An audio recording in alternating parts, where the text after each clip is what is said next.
Hey, what's up, everybody? Welcome back to Vibing With Sleezy, the podcast. This is episode 6. I am Sleazy E, and I have Lady V today, a.k.a. Virginia Boone, and this is Eric Clark's podcast.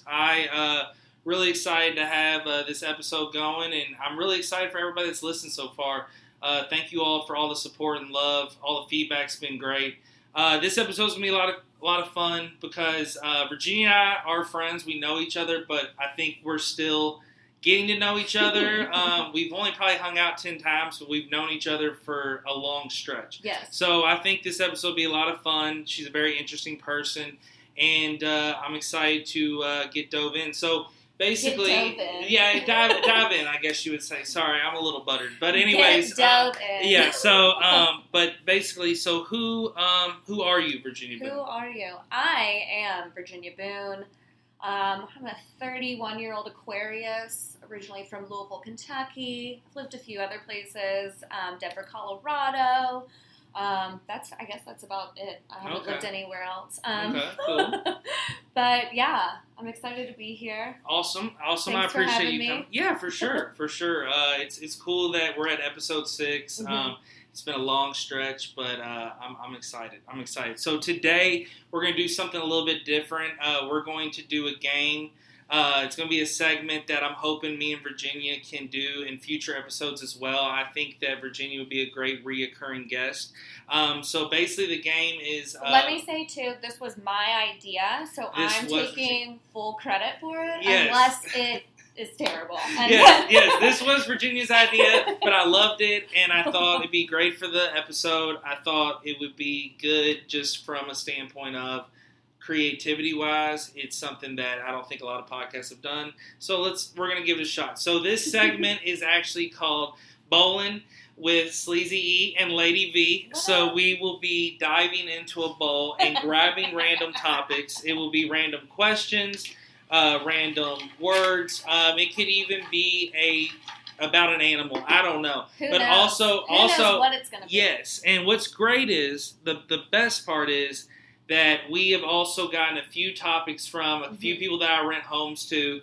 It was kind of weird. It was like pulling teeth from some people. Like, just give me a topic, and people are completely like, "What? A topic? what do you mean a topic? I don't know what to do." And it's like, it's not that big of a deal. So the few people that did, shout out to them. Virginia, were you able to get any topics from any of your friends or clients? No, apparently none of my friends are funny, and none of my clients had really any clue what this was or what we were doing. So most of mine are just right off the top of my head. They're going to regret not diving in. So not diving in. Not doving in. Yeah, not doving in. That's the new word, doving in. I get in such a flow and then make up words clearly. So I also, have you ever had a Canada Dry Bow Ginger Ale? No. So does that mean extra ginger? Yes, and it has a kick to it. I like it. I'm just now becoming a ginger fan, like since I stopped drinking alcohol. So like I like the spice. So you would say Canada Dry is good? Canada, yeah. We need Canada Dry. Canada Dry, please sponsor me. That's this little segment. But anyway, so we're going to dive into the bowl. I am going to give Virginia the first opportunity to dive in because it's ladies first. And what we'll do is this. The rules of it will be simple. Virginia will go first and dive in.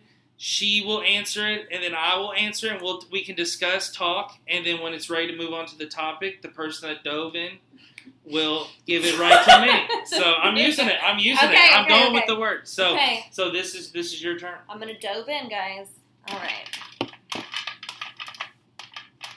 This one looks good. Okay, let's see what this is.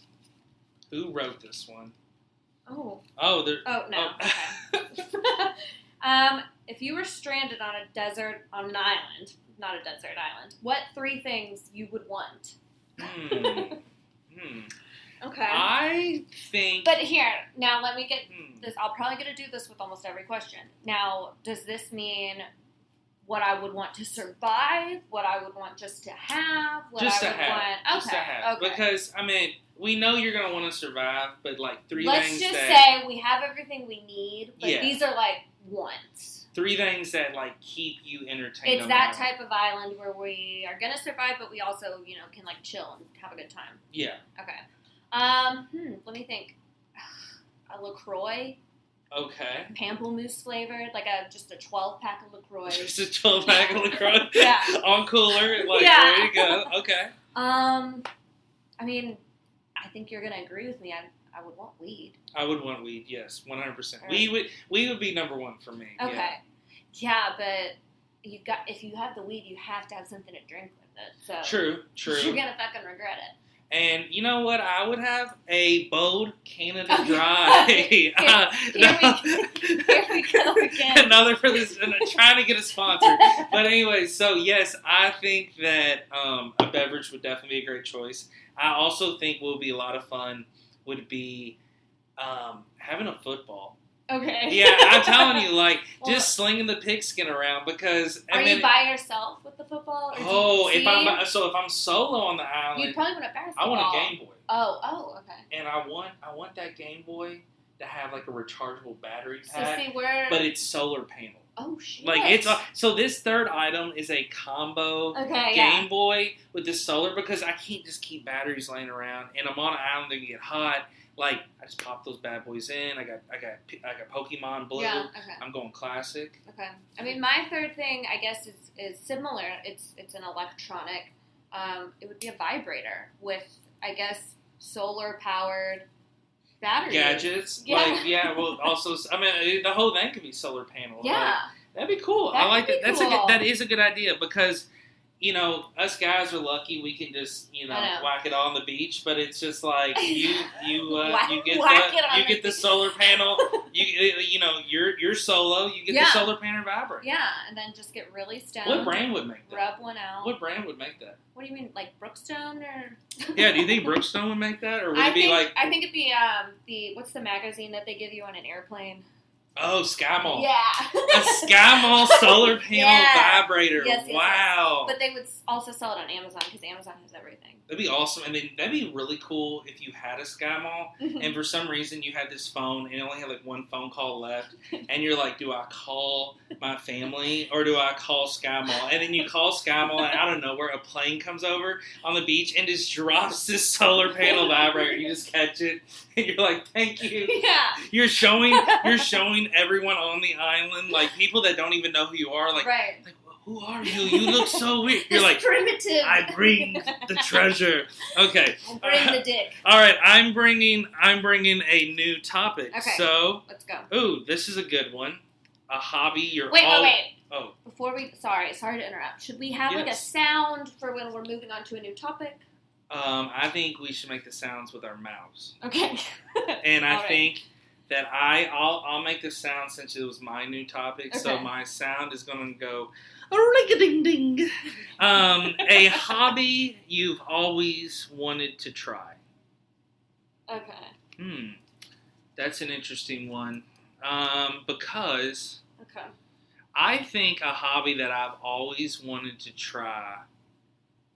I remember this girl when I was growing up as a kid, and she had this room, like this closet in their upstairs area.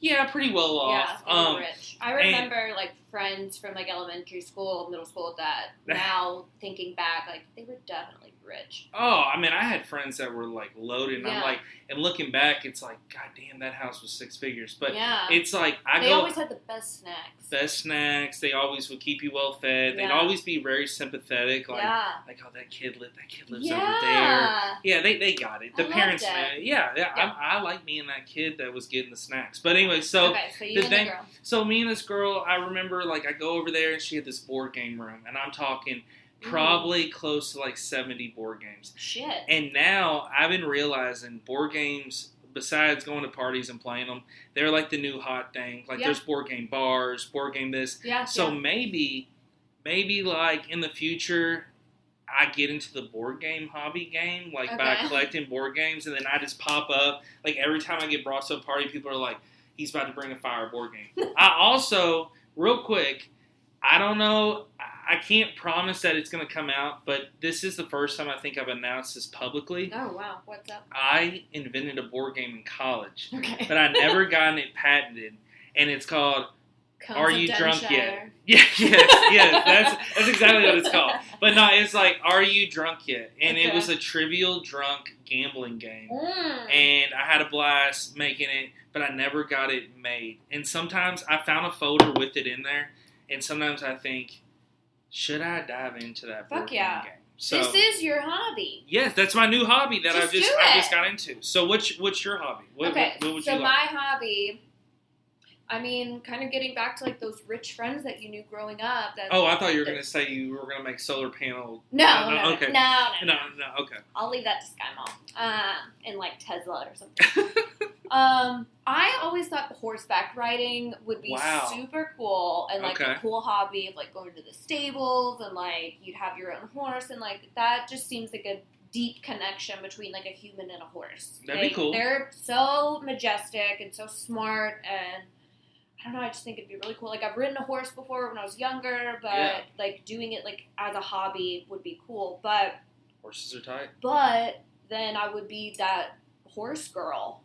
Yeah. And, you know, you had a horse girl on your I had a horse girl on, yeah. Okay. Now, the thing about being a horse girl is you got to give it all. Yeah, like... You got to be chilling at the tack shop on the weekend. You don't take no shit. No shit. Like, you got the braid. You're stepping in poop all day, like... The horse might buck you up. Tough-ass bitch is a horse girl. You know the dude from Superman got paralyzed by falling off a horse. Yeah. They're pretty badass. So, all right, your turn. They'll kill you. You're ready to draw. Okay, here's my sound for a new topic. Oh, that's a good sound. I like it. That sounded like that thing where you... that's the good. Tube thing. That's very good. No, it's called an Azulu. An Azulu. Oh, a Zulu. Azula from the World Cup. Yeah. Okay, this one looks good. This topic is about to be good, hopefully. Louisville needs more of what? Ooh, that's a good one. Louisville, Kentucky needs more of what? There are so many times I'm like thinking of Louisville and like all the like new things that they're adding in, you know, like bars and restaurants and experiences. And there's just so many times where I'm like, you almost had it. Yeah. But it could be better. And exactly. There's a lot of things that could just be, just let me come in and say my input and let you spend your money and I'll be happy. Like that's the thing about it. I think we need more bars, like restaurant bars that are not sports related. True. I hate sometimes going into places and there's just a big fucking TV in there. And I get it. I don't know.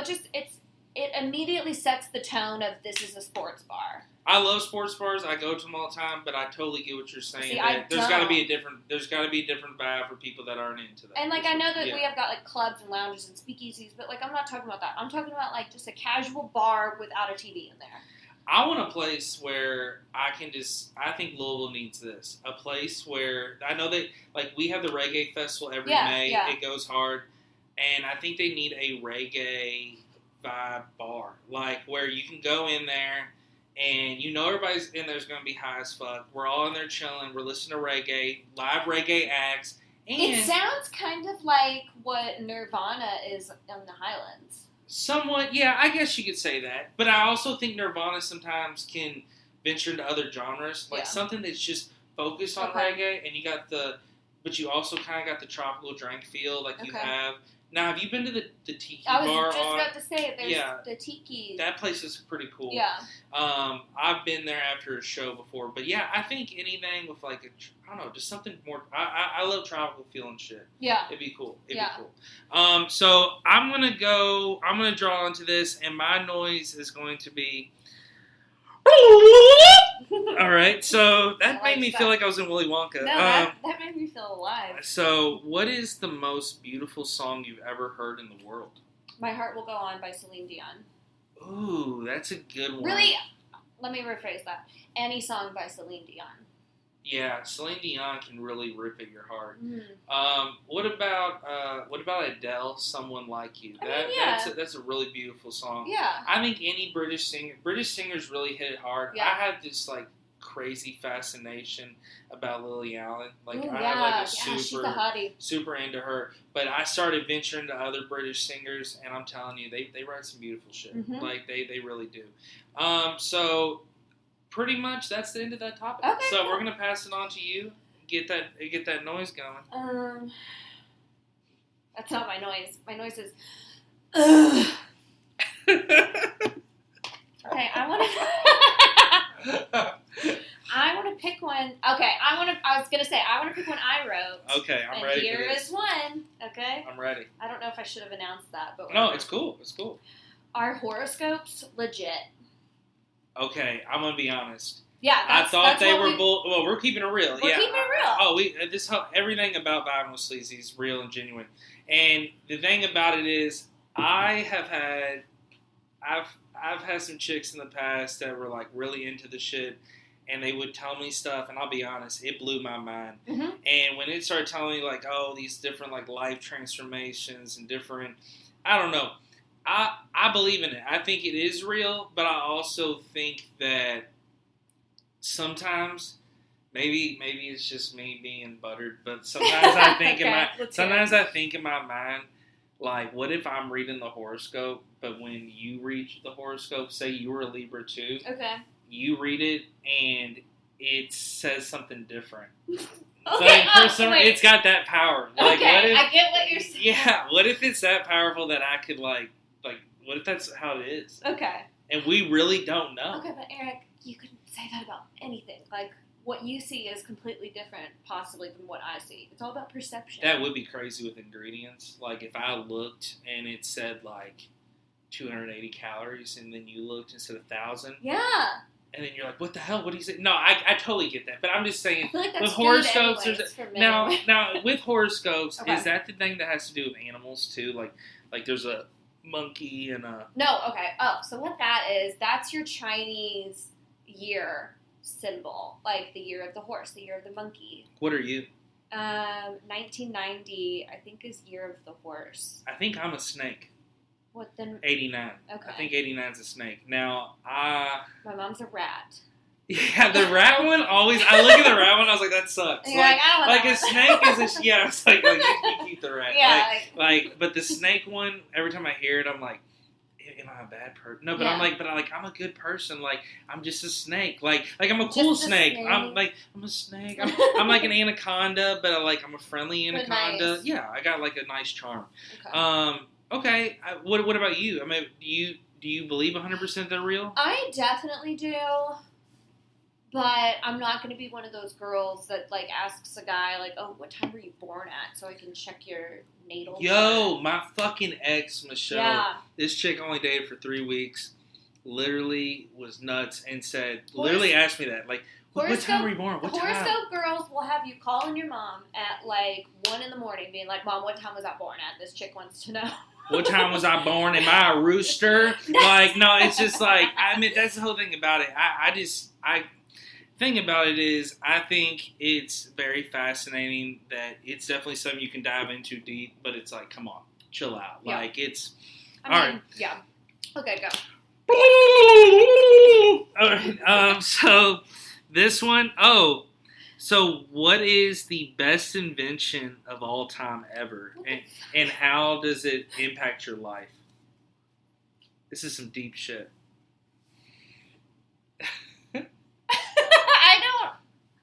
I think the best invention You go first. ever. Okay, I'll tell you one right now. Yeah, you go first. The best invention ever has to be, I would say probably... Oh, I know. I'm going to say light. Okay. And the reason why is, and the way it impacts me is like, light's cool. Like, sometimes you just want to be in the dark, just chilling. Right. But I just love the different effects of what lights can do. And now... mood. And also, there's now these light bulbs you can buy. They change colors. Mm-hmm. And I think it's cool, too. Like, you can put an app on your phone. If I want to change my whole room to purple, I'm going to change it to purple. It looks nice. And it's cool. I mean, and you can put it to your ceiling fan and have it like your ceiling fan flowing. And you got this crazy light going, so you're just like, I'm chilling up here in this blue light. That does sound but nice. yeah, maybe I need to get that bulb in here. You should, actually. That'd be a good vibe. So, so what about, what's your best invention? What do you think? Best invention is our water filtration system that we have. Very nice. Because we need water to survive. We wouldn't even be here without it. So we're going to be drinking poop water for the rest Poop water is trifling. I hate poop water. Yeah, I once, okay, actually, I'm glad you said that. You can die from drink. I mean, you can. Dysentery is death by diarrhea, and you get it from drinking poop water. I'm so glad you're saying these two things because I have some facts to deliver to the listeners. That sounds horrible. No, I'm glad. Die of diarrhea. No, you are bringing up great stuff. So here's two things that I want to deliver with what you have just said. Okay. And I don't think we and here's the deal. Me and Virginia literally just kicked it 10 minutes before this and then got going. So this is not like we planned this out or anything. So you killed this. So here's the thing. The first thing I want to say about water. Okay. So the Louisville Water Company, a lot of people don't realize it's number one in the country. I was going to say it's but pretty good. It has a rival, and a lot of people don't New realize York? Philly. So we battle Philly for the best water a lot of times, and also if you go down to River Road and hit the Water Tower Museum, it's $5. It's open this summer. You can learn about how Louisville's water is filtered and shit. It literally comes in through the Ohio into this little side thing, and that shit's getting cleaned and everything. So we're literally, when we're drinking this, like, this is liquor, but it's like if we were drinking water, basically the situation is that the water is basically coming from the Ohio. We're just fucking cleaning, we're just fucking re-chlorine it like hardcore. That's what's crazy. I wish you hadn't told me that. I'm sorry, but I'm saying though, I think that's Speaking just of poop water, that's the Ohio River. Well, it's poop and nasty, but they re-clean it and get it fluoride and all that stuff. I get that. But the other thing that you brought up that's crazy, talking about dysentery. So if you've ever played Oregon Trail, it happened a lot. You would always die of dysentery on the Oregon Trail. In the Civil War, 75% of people had diarrhea. So, literally, if you fought in the Civil War, if you were in the Civil War of any sort on both sides, you're most likely pooping your brains out every day. So, think about, first of all, I want you to think about, you got to go to battle, and you're trying to shoot and reload your gun, and you got poop going down your leg. Terrible. Second of all, this is the rule. There's a hidden rule in the Civil War that people don't realize. That if you were like part of the North, and you're like with your homies, and you're walking through the woods, and you see this South guy over here, and he's just pooping behind a tree, and you hear him, he's like, "Oh, it's horrible! Like dysentery! God damn! I wish I was on the Oregon Trail." Like, what's gonna happen is this: you can't shoot him. I think I knew that. Yeah, you have to let him poop his brains out, and then if you want to still kill him, you gotta be like, "Hey, homie, you done?" And he's like, "Oh!" And we're like, all right, we'll be back in 15. And then at that point, you make a decision. Do I just leave that guy to, like, just shit his brains out? Right. Like, is he suffering more? Right. So at that point, but that was like a hidden rule, and I don't think a lot of people realize that in war, there was little hidden friend rules, I guess. But the thing is, though, it's like, they were shooting so much and so often that they had to make a rule to not shoot somebody while they're shitting. So that just tells you right there how bad the dysentery was. So listen here, I don't want to kill your army, but I want to know how many people are. I don't know.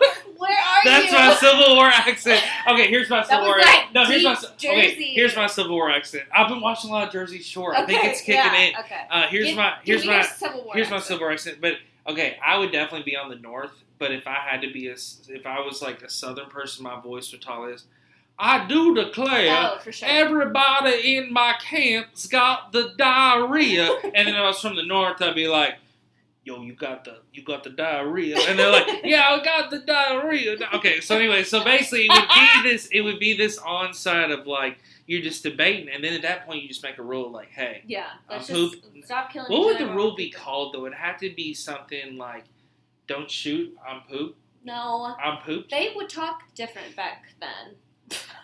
"I do declare, I'm pooping, so do not shoot over here." That was really good. That flowed really good. Does it have to rhyme? It doesn't. I think I'm trying to make it rhyme. Yeah, they can catch it. I want the nation to catch it. Like Lincoln's like at the Gettysburg Address. Okay. I do declare. Okay, so your turn. You're drawing in the topic, Ben.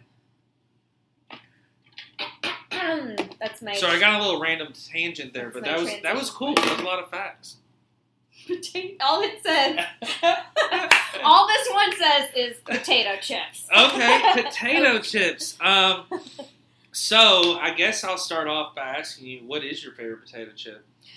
I kind of don't like this question because, A, there's so many to choose from, and I like them all for different reasons and purposes.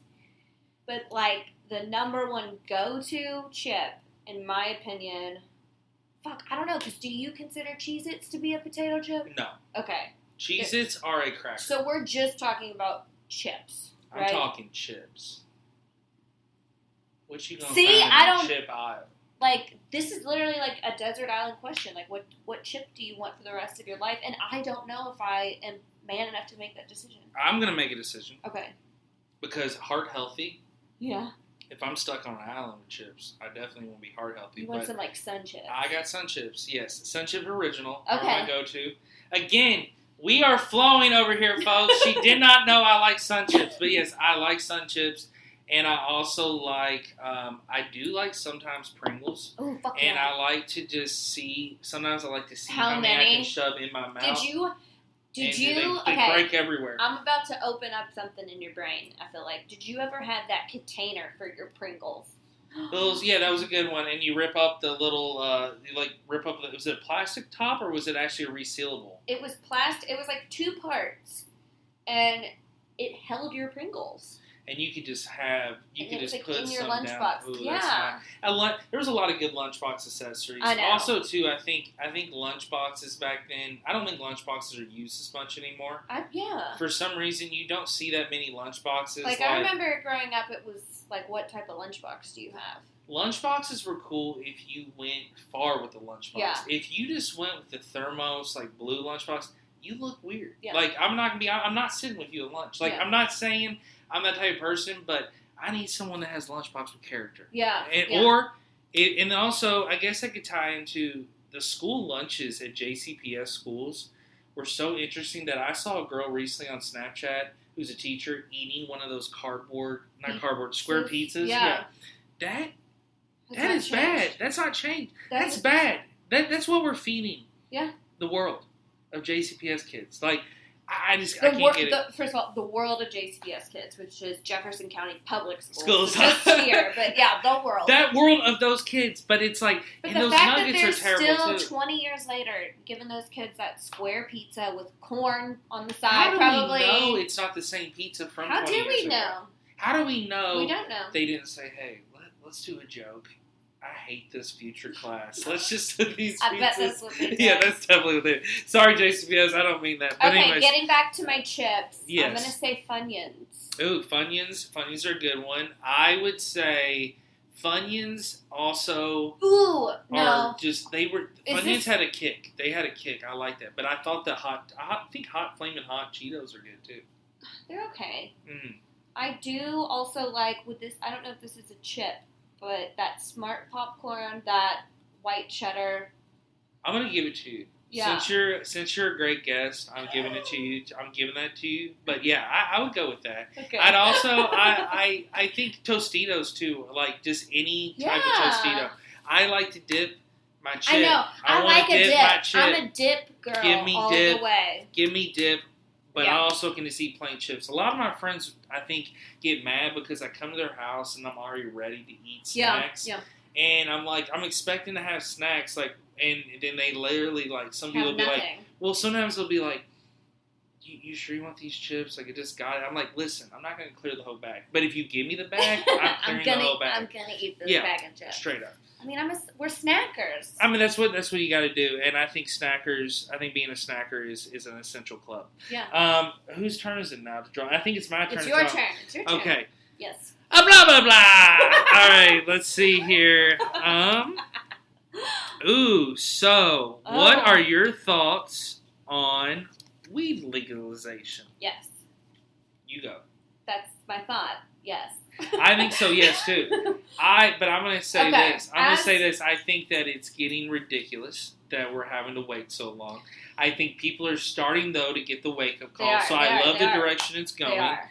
And I'm going to be honest, too. I went out to Denver back in November, and it was amazing.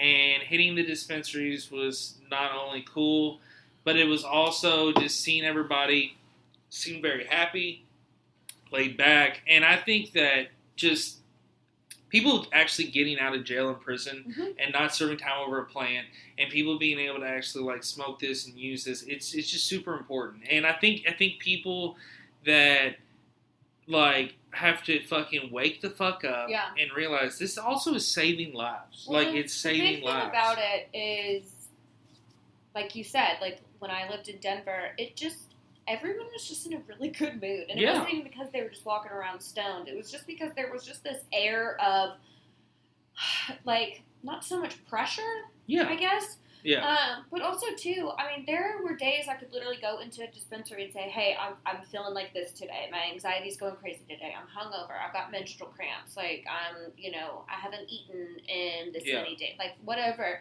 And there literally is a plant for that specific purpose. That's awesome. I mean, also, too, the legalization is going to give us decriminalization, which we need to clear out our prison systems in the fucking first place. But the fact, too, that, it's so systemically racist in the prison system. Yes. So a lot of times, like, something that you and I would maybe get, like, a misdemeanor for, other black people are getting, full-time prison sentences. So we need to stop that. And it's horrible to hear. First and foremost. Yeah, and it's horrible to hear people that are serving like life sentences or like over 30 years over a fucking dime bag or something. Seriously, and people are like literally it's like bullshit. It's out of control. And I mean, in cities now, like if you're in prison serving time and you look out and you see cities are now even decriminalizing it, like you gotta think like, what the fuck? Like, don't forget about me kind of deal. Right. At that point. And the money that you make from taxes, I mean, it all goes to the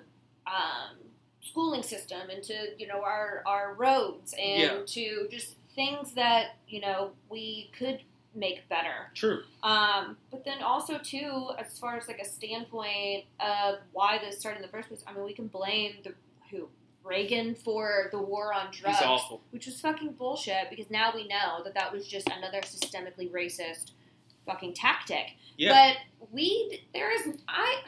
I stopped drinking last year, and I have not felt better since, it's been an amazing, life-changing decision. I still smoke weed almost every single day, and you can't compare the two. The fact that alcohol is so normalized and a part of people's everyday lives, and there's commercials for it, and it's glamorized, but it kills so many people in so many different ways, not just drunk driving, but also alcohol abuse, which, alcoholism. And then, you've got weed over here that just, you fucking chill, and you don't really, it's just positive. You can't compare the two, which that's so annoying that weed has become this like thing, and alcohol is still. It's like it's this stupid, so cool. Stupid taboo. Like I only probably drink 10 times a year. Like I still do drink, but I don't drink as much. Like, but I think weed is just important. Number one, that it's a medicine, but it's also.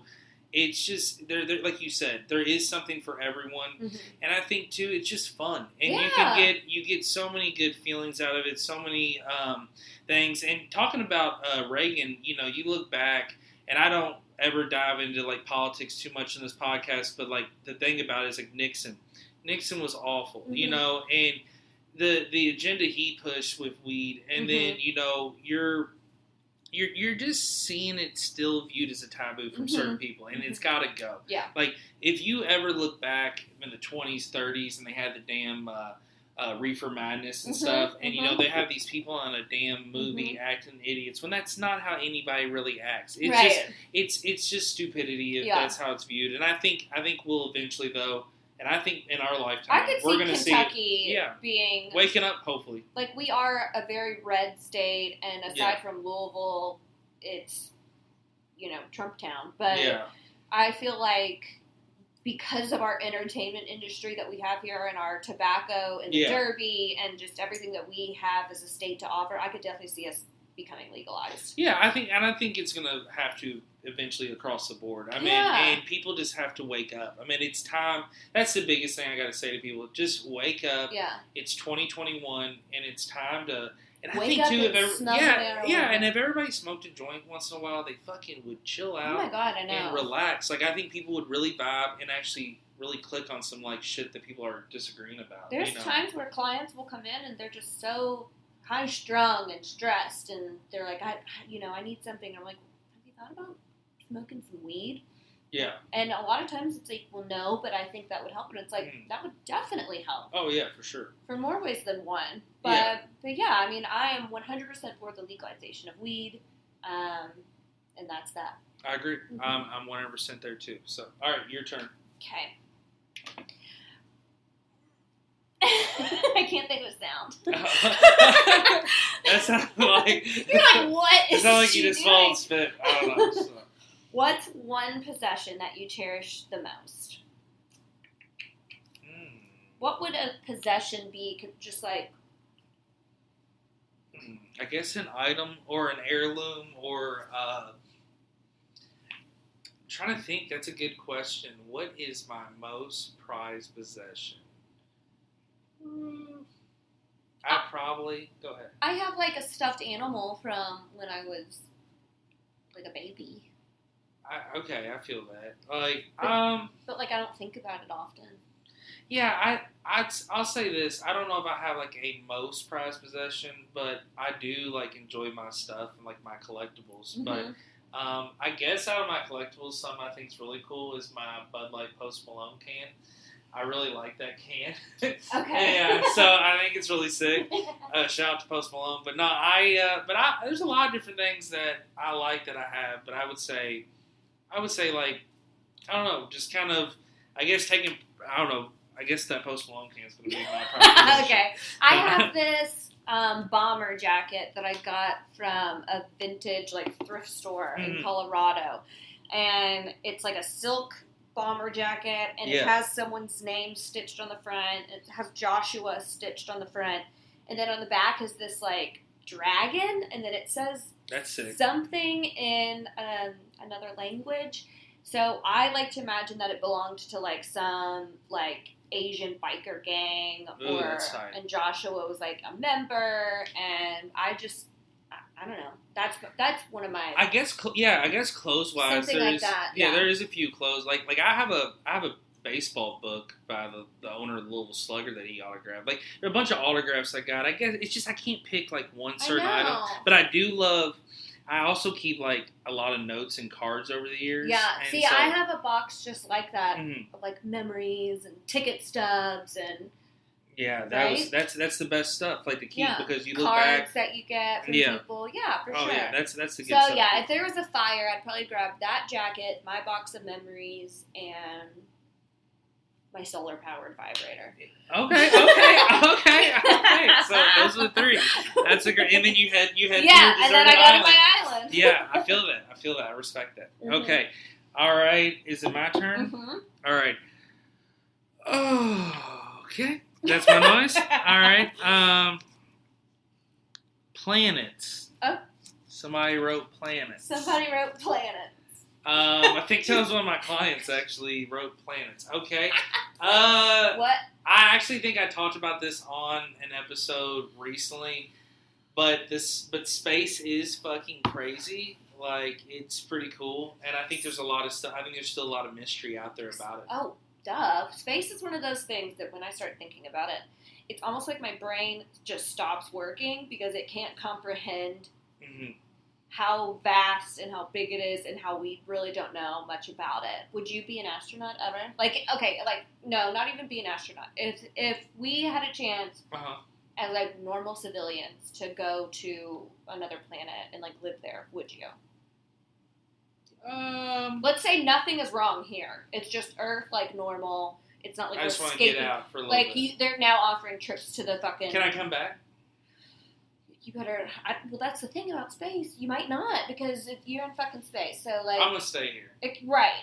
I'm not gonna chance it. I'm not gonna chance it because I have a good flow going right now. Yeah, like I don't. And dying in space sounds awful. Like, remember Bruce Willis? Wasn't he, like, when his mask in, like, Armageddon, like, raised up and he, like, turned all, like, gray and frozen? That's, like, what I am picturing right now. I don't want to be gray and frozen. Well, and, like, you just like float forever. You're just floating into an abyss. Yeah. And you're like forever. You're just like, I can't stop floating. Like, I would say no. The thing about space that's weird to me is this. Now, I have not said this on an episode yet, and I might sound crazy to you, Virginia, I'm but ready. So I in Pensacola, Florida, a few summers back, was sitting there on a dock. And are you about to bring up an alien encounter? Yes, but that's in the bowl. Oh, it's in. Save it. Oh shit! It's in the bowl. Okay, so we will move on to that answer once we get to the bowl. That's it on planets, yes, guys. but space is real. Space so is, okay, yeah, space is so real. Space is definitely all right. Your real. turn. Do you like that one? I like that a lot. That sounded like a flamingo running around. Books. This one just says, I think this is the same as the planets person, and all it says is books. Oh, God. So. Books? Just books.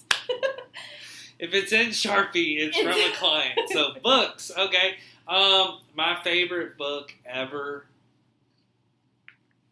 has to be, I'm not a big book guy, but I did like the book, The Way I Am, the Marshall Mathers LP biography. Oh, okay. Had really good photos, and I like. So it's a no, picture. I like writing. It's a picture. Well, I like the writing too, but I love a book when I get it and it has the little cover over the hardcover. Okay. It makes the it sleeve. look. The sleeve. If it don't have a sleeve, it don't seem like it's worth buying. Okay.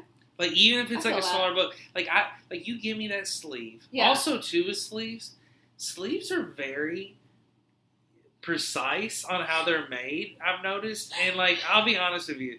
Like, shout out to the people that make sleeves, because sleeves, when they put on the book, there's never a bend. There's never a crease. The shit fits perfect. Like, and you gotta fucking print out 1 billion of those sleeves and send them to every Books A Million around the country. Books A Million. Yeah, shout out to Books A Million. We need, but it's just like, book sleeves are wild. Like, that's what I want on my official book. Okay, is it book sleeve? Would you want a book about you? Yeah, I've thought about writing a book. I thought about writing a book too. Like a how-to / self-help / like biography. I mean, I feel like if you come out with a book and I come out with a book, I will say it now. I'll make a collab self-help book with you. Okay. To produce to the people. Okay. And it will have coloring in the back of the book. And a for when people get stressed. Sleeve. A dope-ass sleeve. If it doesn't have the sleeve, I don't want to be a part of it. Yeah, so yes. I like books too, but, I mean, I've read, not to brag, but, like, I've read several books in my lifetime. Oh, you have? Yeah, I mean, I used to be such a bookworm when I was growing up. And now I do a lot of, I do a lot of audiobooks now. Okay. I feel like now they're turning basically, like, books into almost like podcasts, you know what I mean? So you can, like, listen to a book on, not on tape, but... Yeah. A book on tape is, I tried that once, and it can get dry. I could see that. Well, it's, you know, I mean, you're listening to a person talk. But I wish I could press a button on an audiobook and I could, like, change the accent of the voice. Ooh, yeah. Yeah, like... You can do that on, like, Waze. Wait, did we just come up with an idea? No, like, it's... What if I pressed no, I was, like, about to stop the record. What if I pressed a button and it's, like, literally, I press this button? That'd be crazy, though. Like, I listen to an audiobook and it's called It's called Languages. Let's say this. I got it. No. I got it right here. Languages Intensity 5.0. The first one would be 5.0. And I would keep going up like the iPhone. And then what would happen is you could literally just pull up your favorite audiobook and you're like, you know what? Today I'm feeling like hearing this in Portuguese. Press it. Press this little button on your app. It's Portuguese. So are you able then to learn another language also with this app? Yes. Okay. That is the bonus version. That's 5.1. Okay. And so that's where that goes there. Okay. And that's how that gets there. Well, like my app that I use for traffic, my Waze app, You can change the voice of the person on there. What accent do you go with? Mine is a male British accent, and he's very hot, I imagine. What's his name? I don't know. What would you name him? Hank. Hank as a British male guy? Tom. I could see him more as a Wally. No. Did you know that Where's Waldo in the British version's name is Wally? And That's so they cute. sell Where's Wally books instead of Where's Waldo books? You learn shit on this show! Dude, those books are so fucking hard. Did you ever have I used to those have a Where's I Waldo Spy collection. books? I used to have a Where's Waldo collection. I sold Do you it. remember those I Spy books? And like each page would be like a different theme. That of was just fun. Random shit. This kid I know, Davis, used to have them. And I used to be jelly because I wanted those. Yes. And also DK books. They'd have a random topic and it'd just be a book and you open it up. Now, here's something that people don't realize. Zoo books, you can still learn a lot from zoo books at this age. Well, I just picked up a chimpanzee edition. It blew my mind. I learned. It changed my life. It changed my life, not only for the better, but I am now, I am one with this chimpanzee. But no, it was incredible zoo book. So, good to shout know. out to zoo books. Shout out to zoo books. I think it's your turn. No, I got books. You got books. Okay, so, hey! All right, here we go. Let's see. Here we go. Oh. Alien Encounters. Holy shit. Yay! There we go. Shout out to Virginia's topic here. Told you she's in there. Oh, yeah. Okay, it's in there. Since you were about to start, I'll let you go first. All right, but keep in mind, I also have one. So you have an alien encounter? I do. I see. I'm learning more and more about you. Yeah. I had no idea. I have idea. a legitimate story. I had no idea you would have one. So, okay, alien encounter is this. I'm sitting on the dock down in Pensacola, and I'm looking at Pensacola Beach, so I'm on like the other side of the bay. Okay. And I'm looking up, and I see a few boats out on the dock. Mm-hmm. I drank a few glasses of wine. Mm-hmm. I'm feeling good. I'm chilling there with this girl, and out of nowhere I look up, and I see a spaceship in the sky. Okay. And wait, pause. What do you mean? What does it look like? Oh, I swear, it looked like so. Okay, I'm gonna give it. What time of day was it? I'll describe the whole thing. I'll say it's 30 yards deep, long. I'm Okay. gonna say it's 40 yards wide. So like picture of a football field, like Okay. it's yardage that wide. Damn, that's big. And it's just floating. And I look up and I see these lights, and the next thing you know, I see these lights that look like where the boats would be on the door, like in metal boats, and the door's going to come down boats, and the door would come down like a ramp, and it would be a ramp, and it'd go up, and then next thing you know, the aliens would just be in there waiting, looking at you. But on the top of it, there was red lights beaming. So I'm thinking at first, it's like, is that a satellite? Is it a plane? Right. And then it just starts kind of slowly, it's just like it's hovering. Yeah. At that point, I thought it was like photoing me, and I was the only one seeing it. And then I started thinking, what if this whole thing is covering this part of the dock, and it's just going to just suck it up? Yeah. It sounds insane, but I'm telling you, what I saw, I'll never forget it. And I had a witness there with me, even though I don't talk to her anymore. It literally, Call her right now. I'm not calling her, but I'll say this. We both looked, and she admitted to, like, it was crazy to float. Even these boat dudes. And then what? It just floated. I went and took so many photos. I sent the photos over to the Island Times. And the Island Times said, it looks more like a plane. And I said, that ain't a plane. That's a fucking spaceship. Okay. So I think that spaceship, if I ever go back to that spot, Yeah, I think that spaceship will come back, and I think I'll be able to give it a piece of my mind of, tell it what's really up. I sound crazy. Yeah. I need proof. And then I don't know where the alien comes back to Louisville. We're kicking it. Okay. I introduce him and get him a job. And cool. maybe it's a chick, like I get her a job, whatever. So I love that. Yeah, but I don't know what that spaceship was doing, but it was there. Okay. What was your encounter? I believe you. What was your encounter? Okay. So I am the tender age of 12, maybe. Okay. And the way my bedroom was set up, it was up against the wall that had all the windows. And there was a street lamp outside, and I would always see, my blinds would be shut, but I would always just see the shadow of the street lamp, and it was always there. One night, I woke up, and the street lamp was off, and in its place was this, like, blue light that was, like, coming from so basically coming from where the street lamp would be, but above and, like, shining down, like, into the house, basically. Okay. And it was this, like, it was blue beam. And I remember staying there. I mean, I was awake. I was not sleep paralysis. It was not a dream. I was awake looking at this thing.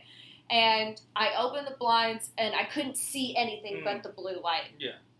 And, I mean, I was, like, awake looking at it for a long time, and then eventually I fell back asleep and woke up again. It was still nighttime. I don't know how much time had gone by or what, but the street lamp was on, and it was like everything was just back to normal. Wow. And then I went back to sleep. So then, so that happened. Several years later, I become friends with this girl named Morgan. And we're all having a girls' night. You know, we're in college at this point. We're like, 20, 21. Mm-hmm. So over 10 years later. Yeah. We're all telling each other, like, ghost stories and, like, spooky things like that. And she starts telling a story that sounds just like my story about the blue light. Oh, shit. And so I was like, shut the fuck up. That same thing happened to me. And, like, we just started telling the story, like, same exact thing, basically. We then realized that we grew up in the same fucking neighborhood. So that happened within, like, 2 or 3 streets of each other. So she saw what I saw. So it's real. Yep. Has to be. How could me and her have that same story that she's never heard me say before? What area of Louisville is this again? It was like Hurstbourne. Oh my gosh. I wonder what makes them pick what areas. I think there's just a shit ton of them. Like, do you think any of them are humans? Ooh, see, I don't know. Like reptile people? Well, you think about this, like, there's some really fucked up individuals. And the other thing too about it is this. Sometimes I feel like, okay, perfect theory. Something I like to do on the side, I'll go to Goodwill, I'll buy a bunch of shit for cheap, and I'll flip it for like triple its worth. Okay. So I'm at Goodwill, and this random... You do this all the time. I do this all the time. Like, I love it. And so... That's your hobby. Yeah, that's my hobby, yeah. So I'm the Goodwill dude. So anyways, I see this old dude in Goodwill, and he's like talking to this lady the other day, and he's like, yeah, I was down there, I was in there, and, I knew Larry, and the woman's like, sir, I need to go. Like, she doesn't know the dude. Yeah. And so at that point, I'm kind of like, man, I feel bad for this dude. Like, he's so lonely. He's talking to everybody in the world. But then I start thinking about it. I'm like, he won't get a fucking clue. Like, he's harassing this woman. So I'm like, what's his fucking deal? And I walk past him, and I'm like, his nails were completely black. Like, excuse me, a ginger ale. Woo. But completely black. And literally the nails were so black, and I was like, man, he's like really dirty. And then I started smelling him, and I was like, it's really bad body odor. So he's in Goodwill, he's going through his things.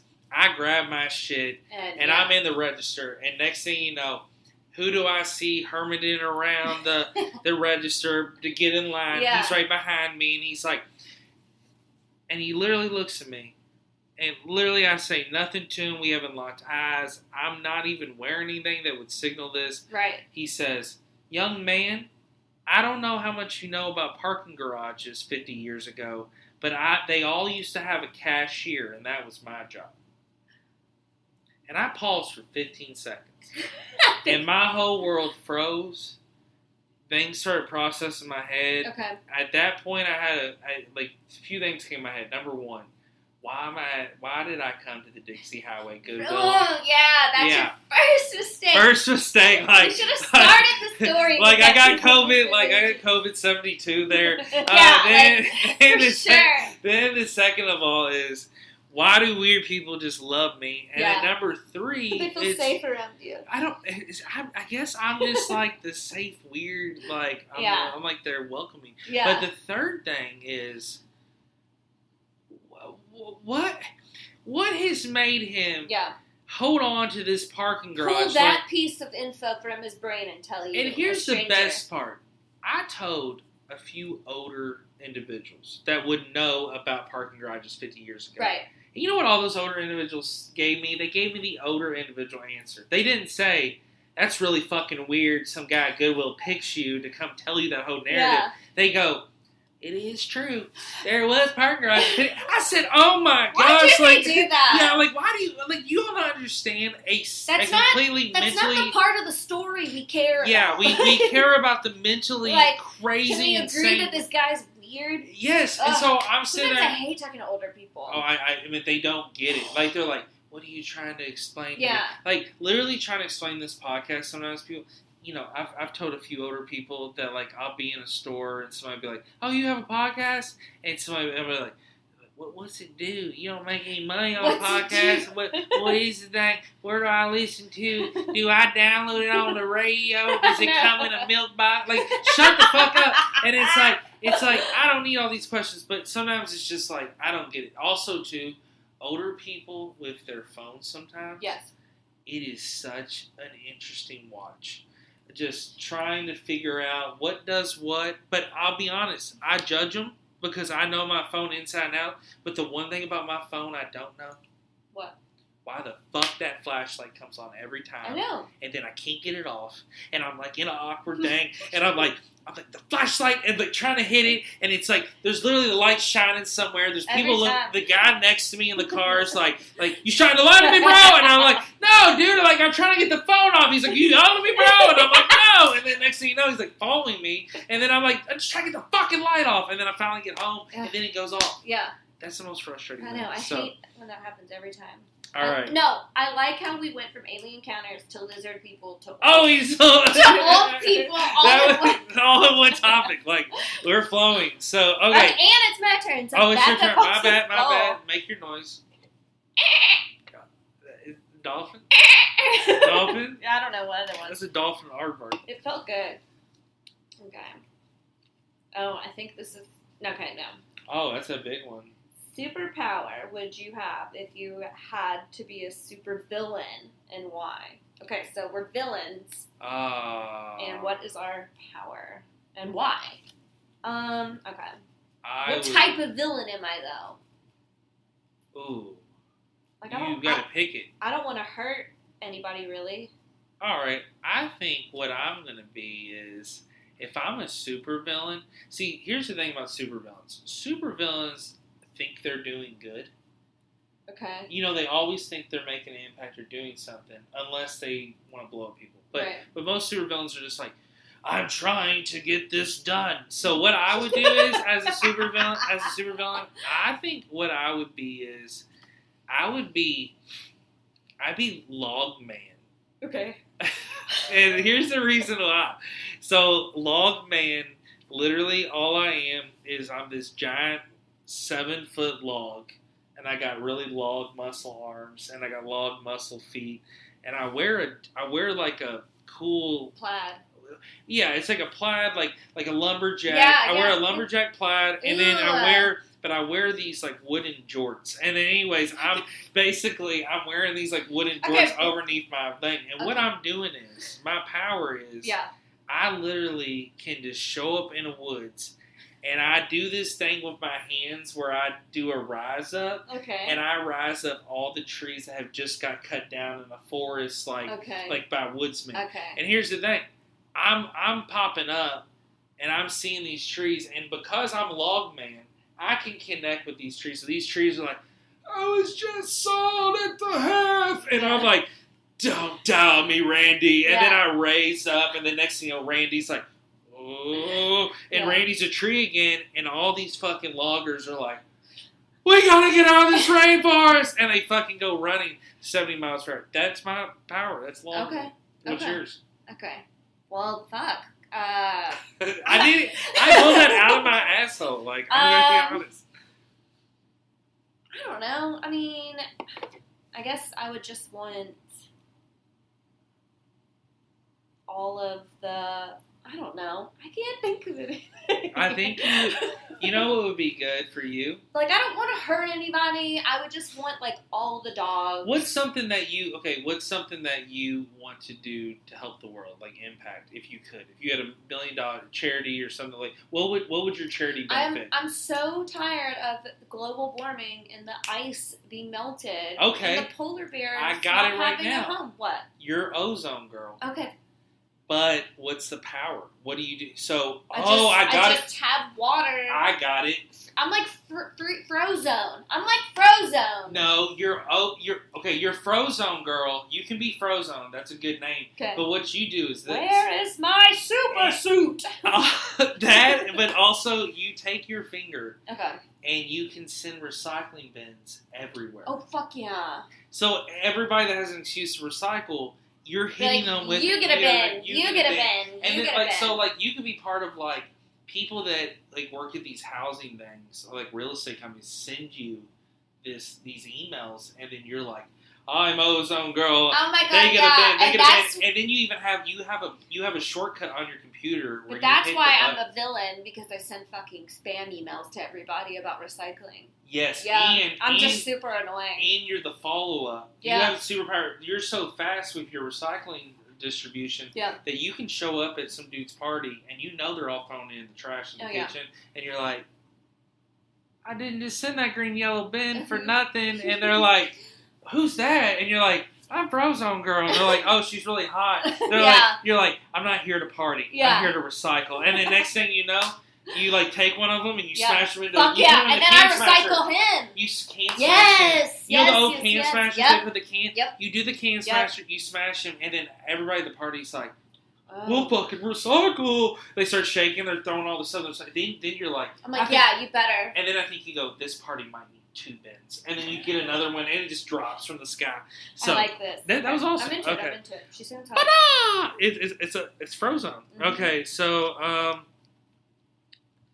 favorite place you've ever been at any point in your life. And here's the thing about this question.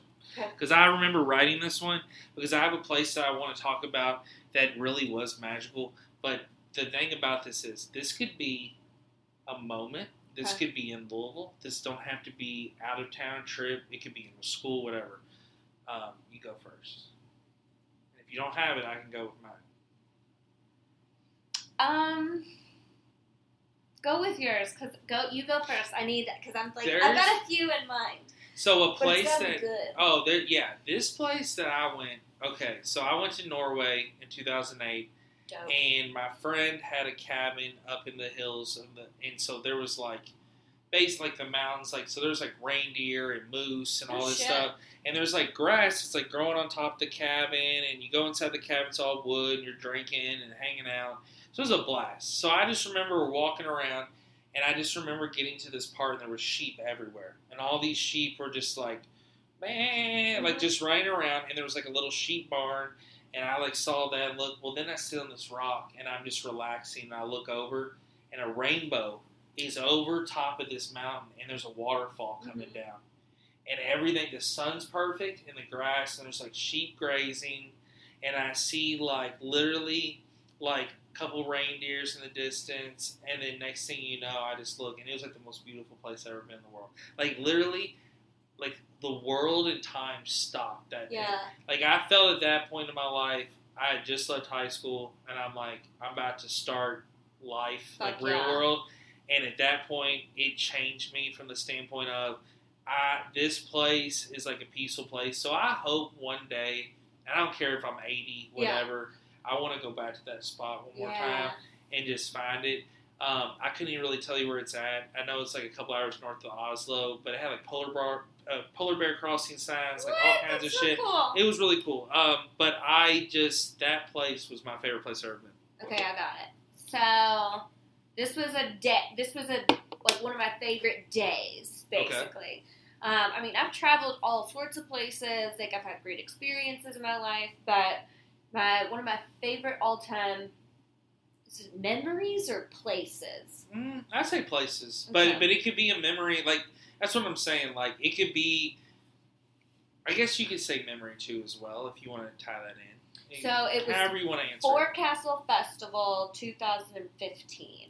Oh, was that Outkast year or not? No, that was Sam Smith year. Sam Smith year. Oh, is that when Sam's the Storm? Yeah.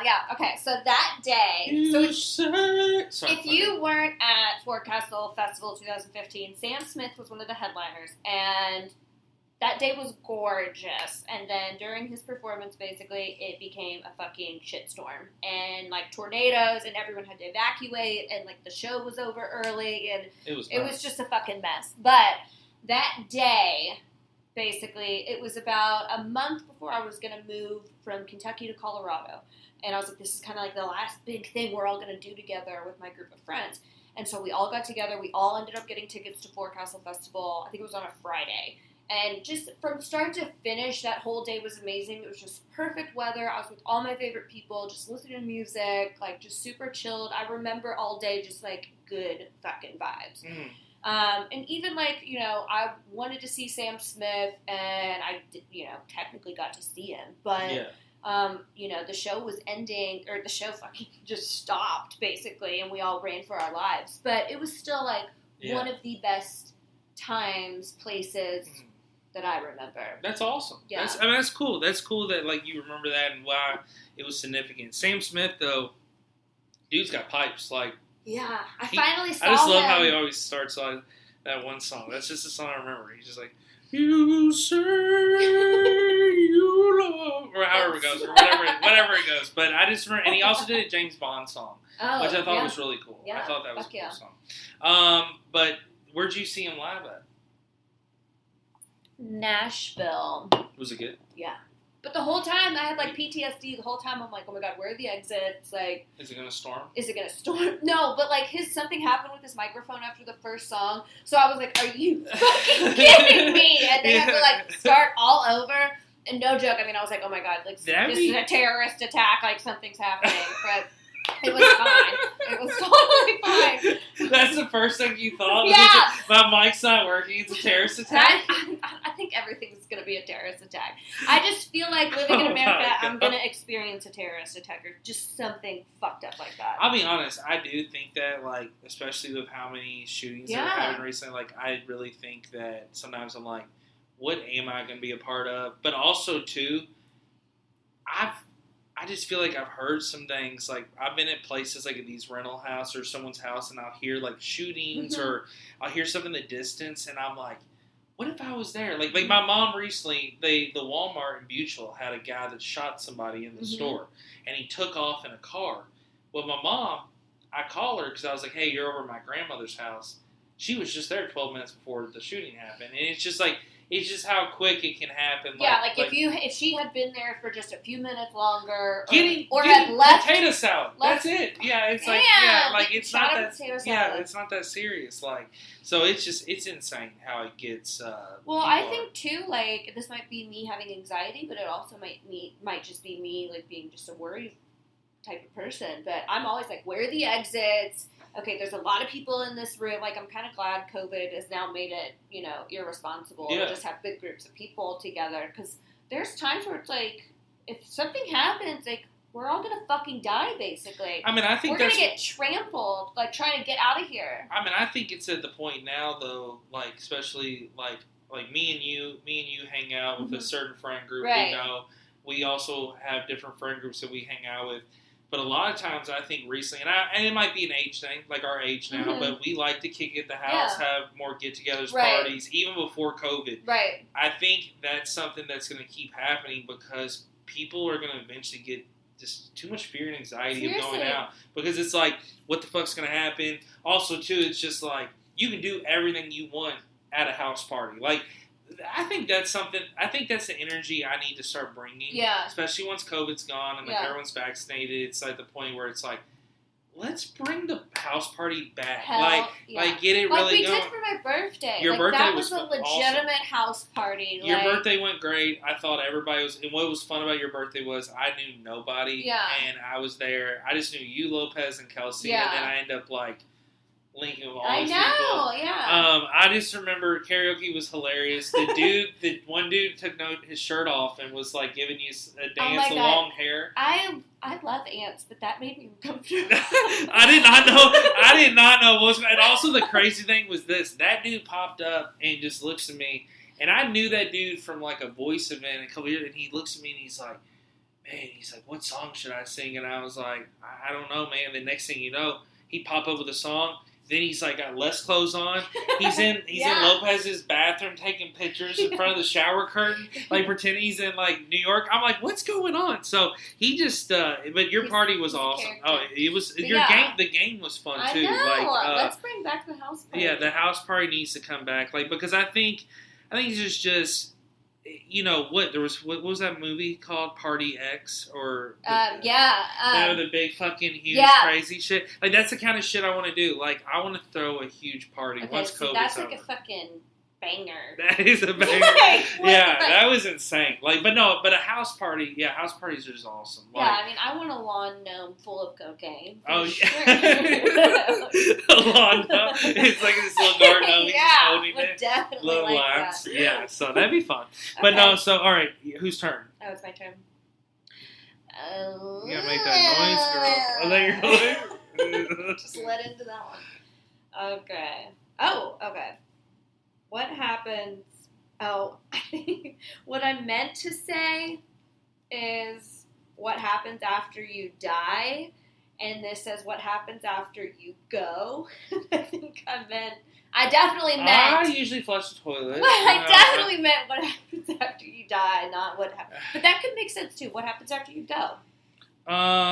So my opinion is this. So like I believe in God. I had this thing like growing up. I was raised more, I guess you'd say, Christian, and then it got to the standpoint that I would say I still am Christian. Like if you listen to my ghost episode, I still keep this Bible that protected me from this one like possessment situation. Yeah. But I believe in God. I have no fear or shame of saying it, and I have my own faith. But another thing is I respect so many people's faiths, and I love so many people of different faiths and of people that are atheists. So I don't believe that you have to be a particular religion to go a certain place or anything. My main thing is this, and I know it's a generic answer, but I really do deeply feel like there is, I don't know if it's a heaven or hell, but I feel like there is a place. That whole idea I feel like there is a positive place where if you were a good person and you had your soul, I feel like you can almost like I feel like when you die, either with God or either with whoever, make a decision of saying, listen, I want to be asleep forever. Or I want to be in this afterlife with my friends and family. Yeah. Or, and maybe that is what heaven is. I mean, but also too, I do feel like sometimes it is really easy in your brain to think evil people are going to hell, like Saddam Hussein and Hitler and all these people. You immediately think they're in a bad place, but sometimes I also think this, and this might be getting into ghost stuff, but I believe if you're a good person, you're nice to everybody, and I don't believe in the whole wait till marriage on sex and you drink whatever. If you live your life to the fullest, you're going to do bad shit, you're good shit. You're not perfect. Like, we're human beings. But also, if you're just good to people and you're nice and you're just a good human being and you know what's right and wrong and what you stand for and you follow your conscience, that's all that matters. And I think you can go to a place that when you die, either spiritually you're in this peaceful place and maybe it is heaven, and hopefully it is heaven. Yeah. But at the same time, I think if you're just evil, you're fucked up, you don't care, you hate everyone, you're just full of hate, I think there is a place, but sometimes it might not even be a place. Maybe that's why like ghosts are so real. Yeah, maybe you're just floating. That's the whole thing about it. Maybe your spirit and conscience is just... chance to... Yeah, think about this, like you die, you're so evil, you're sitting in like a coffin or something. Maybe you just like your conscience stays with you, and you're just stuck in that coffin, and you have to think about all the bad shit. Like Hitler, Hitler, he used to sit there and think about everything he did, and like you're just, and and the thing about your brain that's so fucked up is it never stops. You never stops. Like you could literally be having the best day of your life, And then something comes to like you see a duck get hit, Seriously. like you see a duck get ran over, and then immediately you start thinking, I don't know, I'm just saying, you see a duck or something, and I don't know where you're thinking, oh my God, my cat's gonna get, I don't want my cat to anything. I'm just saying how something tiny, one drastic, thing leads to another, one bad thing leads to another. So I think that so these bad people who had no conscience while they're doing all this shit alive, thinking, whatever, I'll just die. They're going to have to relive that shit. Right. Like maybe it's like a replay of a movie. But also, too, it could be a case where people are just super, I think everybody immediately thinks you're floating when you die, no matter what.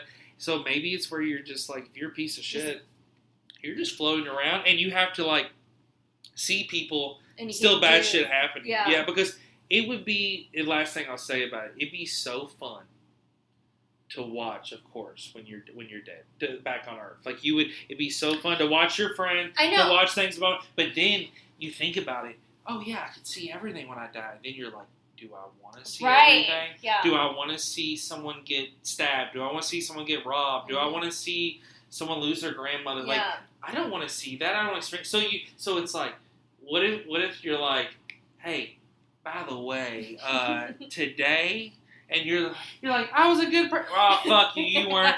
Today, you got to go haunt Jerry. But by the way, Jerry has the Oregon Trail diarrhea, and you have to scare him. You have to keep scaring him, but you have to sit on his tub and watch him poop. And it's like, why? And it's like, you were a bad person. Yeah. That could be it too. I guess you're right. I mean, yeah, I wouldn't have thought about it like that. What if you oh man, there's so many mysteries and questions to really think about what happened if what if it was also where it's what if you're just in a boat and you're just floating down you're just in some it's a water spiritual's water world also too. Right, but that sounds nice. That sounds really chill and content. But it does make you think this. And this means you could be an atheist and think about this. You could be Muslim, Christian, Jewish, whatever. What is it that, yeah, we have a word for it, clearly. We're humans. But what is conscience? Why do I think about this before these actions? Yeah, the guy who stepped on my shoe at Liquor Bar the other day, it was an accident. He said, I'm sorry. But if I had no conscience... and it's 1500s or something, and I'm just and I just wail on it and hit it with a bottle or something, you stepped on my shoe, why does my conscience tell me not to do that? Why does my conscience say, hey, make this decision? But it's your brain. Your brain is such a powerful thing, and so much so that it can literally just stop working, and you don't remember anything anymore. Do you ever feel would you ever want to power all your whole brain? I don't know. Because they say we only have a small percentage of power. Think about that. Everything, I think every power. It'd be sensory overload, though, and I don't think you'd get much done. I don't think it would help improve. I think you'd be an emotional wreck. Yeah, I think you'd just have so much going on. It would be overwhelming. Could you be successful though? Do you think limitless? Yeah, because it's if you are successful. It's great, and it's something that you could take advantage of those powers, but it's would you would you get too much? It would be also too, it's sometimes it's another thing, you see these people that have this crazy muscle strength. Yeah. That's another thing. When I was a kid, I used to think as an athlete, I played basketball and baseball, I was in great shape. But I'm looking at these people that were super diesel, 30 years old, you're looking on TVs, and you're is that healthy or is that not? Right. And then you're do I want to be that big and muscular? And then you're I want to be able to, when you see those muscular people, they can't scratch their back. I know. Really think about it. That's the crazy thing. I've seen a dude got this huge arm trying to scratch his top of his back, and he can't. I don't want to do that. I don't want to live that. Since I just really got into exercise and working out and trying to cut, you have to look like the way some of these women look. You have to give up almost everything. Like, you cannot... Your life's dedicated to just that and only that. Right. It's like, yeah, you look good, but, like, at what fucking cost? Like, I don't want to live like that. Yeah. Like, I want to look good, but there's just... You look good. I'm saying, though, I mean, it's like I think you know how you've adapted to the healthy lifestyle, and you know what you're doing, mm-hmm. and I think you know what you're doing. Like, you look good, you feel good, like you said earlier in the episode. You seem like you're in a amazing. I mean, like I said, I'm getting to know you. You're in an amazing headspace. I can tell you're positive. So it's just the thing about it is you have. What I'm getting at is you have found a way to figure it out and to you got to make it go work for without making your life ruined. Right. Where a lot of people, like you said, will either go through a full transformation or just half-ass it. Mm-hmm. Like. My biggest pet peeve talking about that kind of stuff, like, yeah, I'm not in the best shape of my life, but I'm also, like, I try to eat healthy here and there. Right, you got to make conscious decisions. But I hate, don't you hate, this is just a random pet peeve, maybe it's all the time, but don't you hate when someone is, like, literally tells you 17 times that, yeah, I'm doing this, I'm doing this, and then you look at them and you're like, well, you're first of all, I'm not even doing any of that, and you're bigger than me, and no. You haven't gone in 3 weeks, but you're telling everyone that you've gone every day, and then you're pounding the iron and all this stuff. Like, that's my biggest pet peeve. Like, I get it's cool taking a selfie, flex, and all this shit. But getting into that, though, if you have to tell everybody that you're doing something, you're not doing it for the right reason. You're not doing it. Mm. You're either not doing it at all, or you're just looking for some. Yeah, if you don't have the confidence, like if you don't have the confidence in yourself from the standpoint of just go to the gym. And then you know you're going to look good after the results. Like, take the picture at the club or your friend's house or at the restaurant. You don't have to be like, do something to be in the mirror. And then sometimes at the point you're just like, wait, is this a fitness page I'm following? Exactly. And it's like, no, it's like, but I will say this, that I think there is a lot more gyms now, especially in Louisville. Uh-huh. Like, kind of going back to the question of what Louisville needs. So I think people are getting more active in town, and I think Louisville isn't a more active city. Like, I mean, you of course you see fat people, but I'm saying Louisville's not a super fat town as compared to a lot of these American towns. Fat town. Yeah, fat town, USA. Like, get your fucking fried chicken at Fat Town, USA. Town. Yeah. Let's go there. Yeah, but I think it's just... I love how we are talking about. I love how we go on different obese tangents. people from what happens after you die. which I think that's what's great is that this show you go on so many different topics. But I think getting back to the topic, I think I 100% believe in reincarnation. Yes. And I think getting into karma and being a good person. I think if you are a good person, live a good life, treat people fairly, treat yourself with respect, don't harm anybody or animals, you basically come back as another person and you start all over again and you've got your whole life to make certain decisions, basically. And you might, I think it's potentially a different life completely. What do you think about the dimensions that people say? Sometimes people say we're in different, that's enough space. That's another thing where if I start thinking about it, my brain just shuts off because it can't comprehend or handle that thought. I believe though. So what? There's some other Virginia and Eric on in another dimension doing this, but different. That is something I don't think I can believe that, but I think that. Because I think you and I are our own individuals, and I think that we have our own impact. I think we as human beings want to think there's another dimension because of this. The biggest thing is this. I'm very blessed from the standpoint. The one blessing, I've had many blessings. I'm very thankful of life. I love life. But the one blessing that I'm very happy about is the situation of I don't have a lot of regrets. I really don't. A lot of people say they don't, and they have a billion. Right. I really don't. There might be a few situations that I wish I changed around, but I feel like I've gotten to where I've gotten to by what I've experienced. But at the same time, it's one of these cases where, with the dimensions, I think people want to do the other dimensions because they want to look back and go, well, it was done a different way. It was done a different situation. Maybe in my head I can make it a different way. Or maybe if I go back in time, it can, that kind of thing. But I, I think the more we think about that, it could be real, but we're in present day. I think it's so like, too. yeah, I think we're in present day. I do think though there is a spiritual world around us. Well, see, that's the thing. So you come back, okay? But Atlas makes his first podcast experience on video here. But if you're a bad person, you come back as like a bug or just something not important. I don't want to say not important, but... Well, do you think that people are putting... Okay, we read in books, we read in nonfiction, fiction, we see in movies. Do we sit back and think to ourselves, okay, you hear about peasants. You hear about people that... Well, clearly we know people are poor. I think everyone goes through shit in their life once. But do you think people are put in those lives where they're poor their whole life and, because of bad karma? Or is it... Or, you bring up another good topic.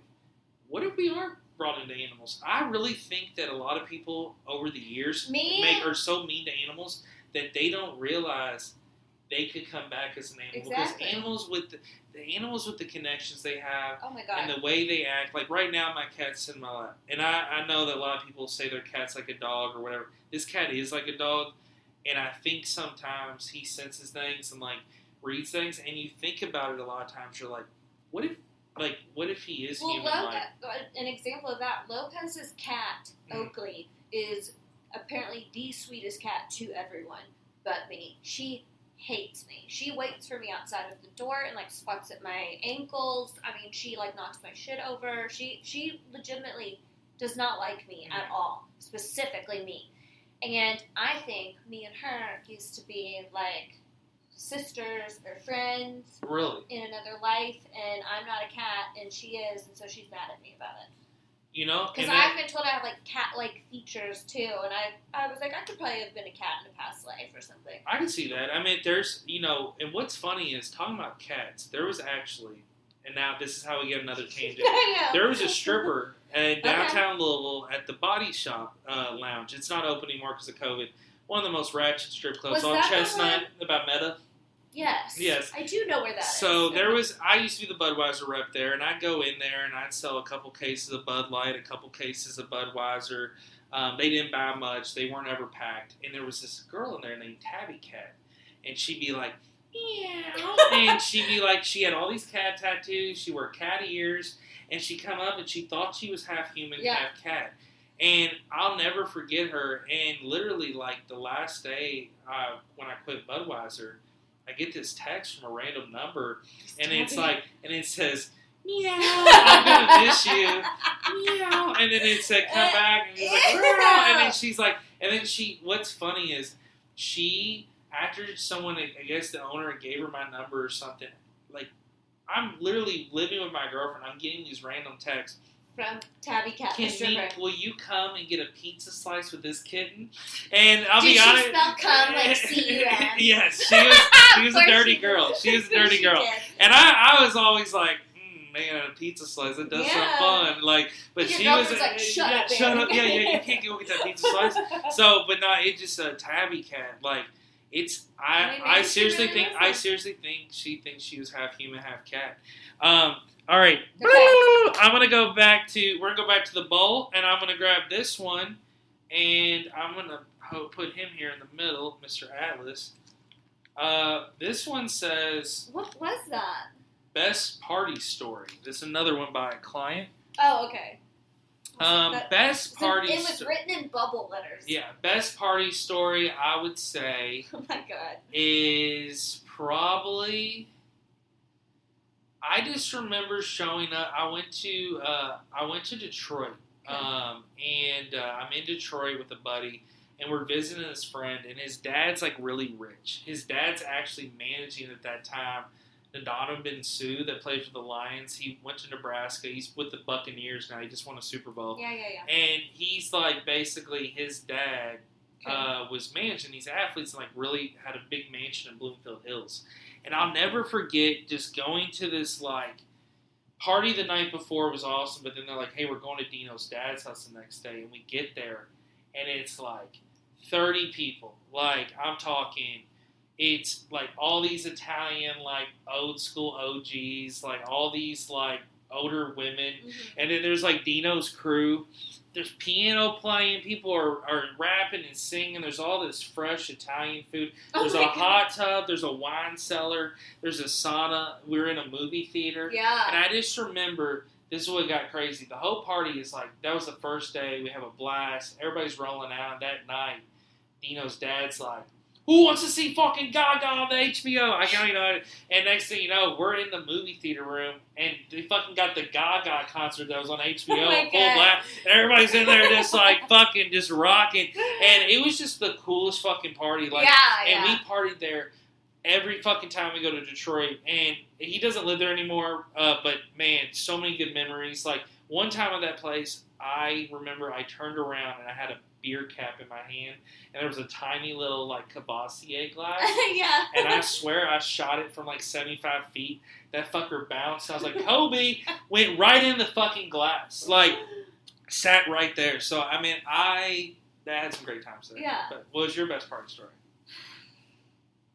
I guess this would be, I don't know if it's a club. Yeah, it's a party. Yeah. Okay. Yeah. It was in New York. Okay. Okay. And we went to this big, like, music hall. Mm. I can't remember what it's called. But it's really popular. Rock, is it the, Rock City? No. We were seeing a DJ show. So, Okay. like, it was not, it's not, like, big time Broadway, New York, but, I mean, we're at a dance hall, and it was very popular. Mm. And, God, I can't remember what it was called. But that's a good party, though. Right. So far, it's great. But basically, there was a DJ playing, and I thought they were going to let people on stage to dance. And so I got up on stage and started dancing, and they just let me dance up there. So I was like, basically this, like, kind of like hype girl up on stage for this fucking DJ in New York City at this random fucking club. You don't know the name? I don't know the name of him. Couldn't tell you who was DJing, but there was a fucking crowd, and I was hyping him up. And I felt like I was like Beyonce for a good 10 minutes. That's awesome. And then I like jumped off the stage and like landed and like just started dancing with everybody. And Shit. I was like, I'm the main character in this story right now. What was your name that night? If you could have renamed your stuff, if you had a party name for your dance, what would be your dance name that night?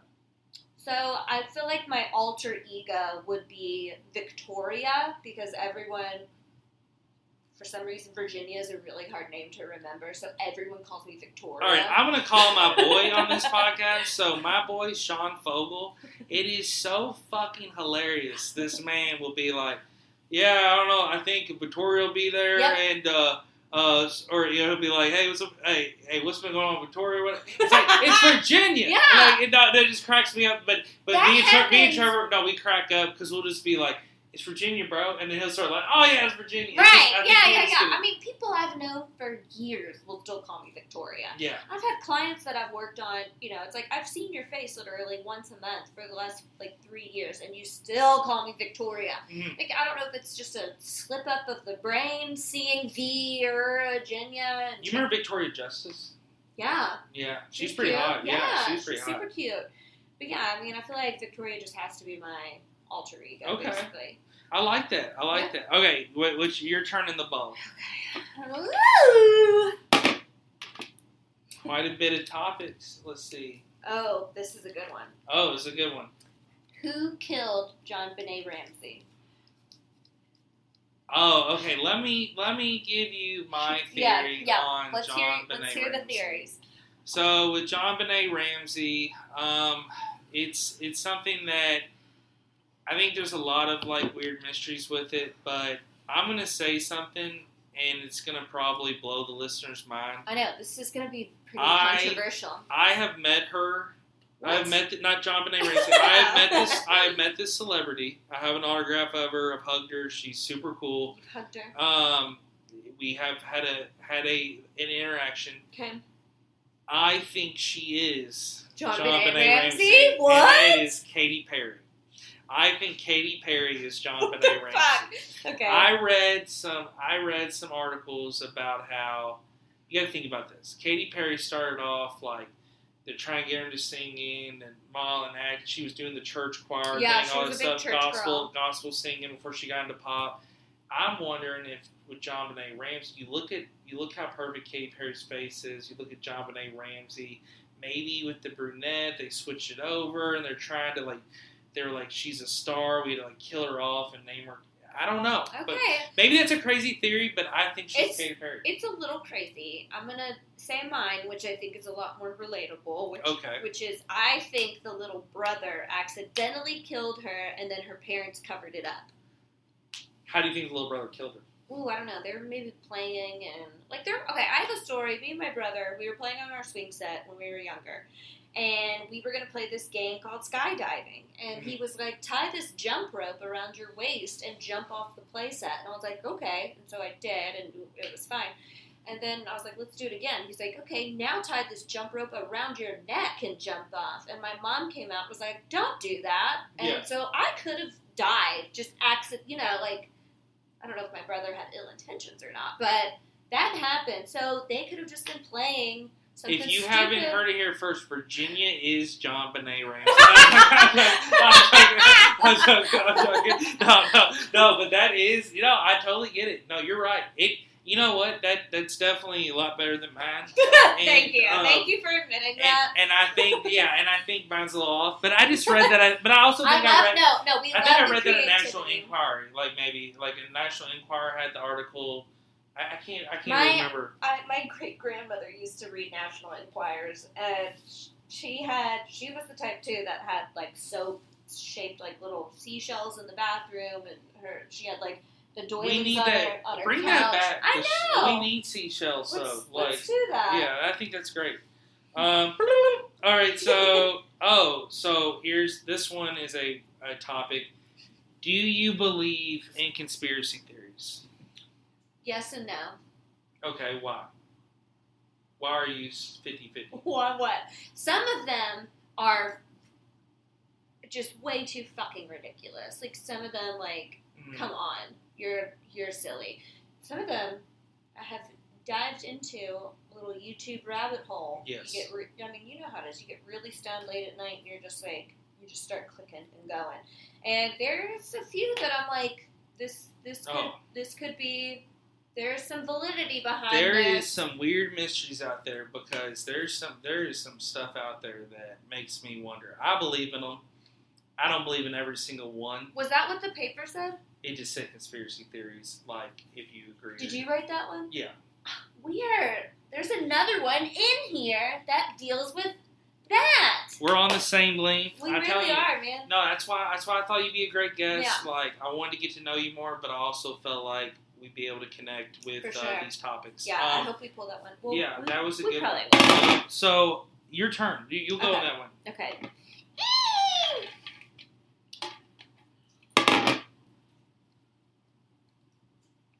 Biggest turn on. Ooh. I've got a few. I'd say I have a few. So let's narrow it down. Let's name one physical turn on, as far as how someone looks, and one personal.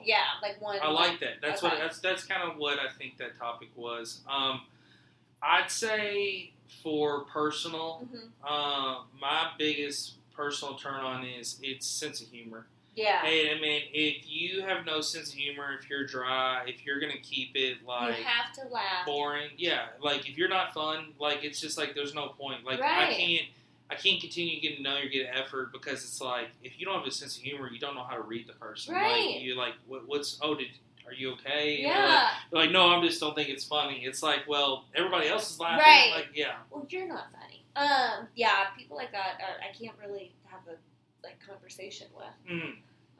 It's lighten up, Yeah, and I'd say physical wise, I definitely would just say, when I'm with a girl, I love titties. I'll be honest, I love licking nipples, everything. But I'll be honest, I like it all. But it's but also with a girl, I love when a girl is just when you make the move and you start it, but then it's sometimes she'll take over. Sometimes I like that because I always feel like I'm I'm the dominant one, and I'm the one, and I like being dominant, but sometimes it's just hot for a girl just to sometimes make that move or just like kind of take over. Yeah. I like that. Okay. So you'd like to be told what to do, it sounds like. I don't know. I like telling what to do. Like I like, but I also sometimes be like, okay, what we doing here? What's I like your this. sign? What do you mean by sign? What's your horoscope? Libra. Okay. Yeah. I don't know if they're dominant. What are you? I'm an Aquarius. Oh, okay. We're compatible as friends. We get along well. Yeah. So my physical turn on would be forearm veins. Okay. Something about forearm veins and hands. I'm like really attracted to men's hands and just hand. I don't know what it is. Like that's one of the first things I'll notice. And like there's a specific type of hand that I like. Okay. And I can't really explain it, but I know when I see it. Like, do you get turned on by the Arby's commercial with the glove? No. Okay, just wanted to ask that. I'm just kidding. Like the hamburger helper. No.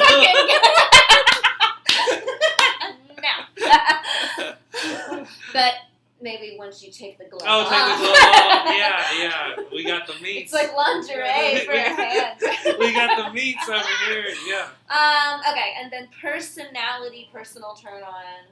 I mean, sense of humor for sure. But I like when a dude, I don't know what you would call this, but okay, and that ownership is not the right word at all. But like when a guy is like, yeah, my girl, like, just like.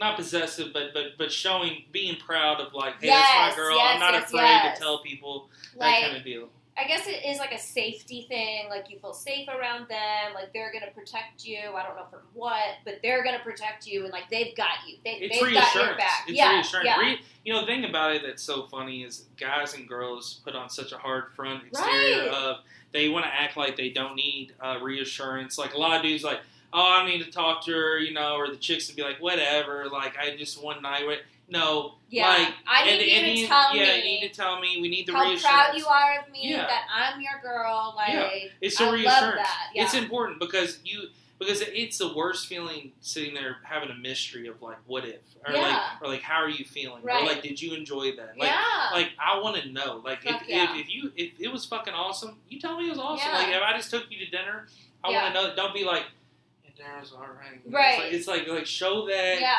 It's about emotion. I guess the effort on that. So. For sure. All right. All right. Oh, this is a good one. Best movie scene of all time for you.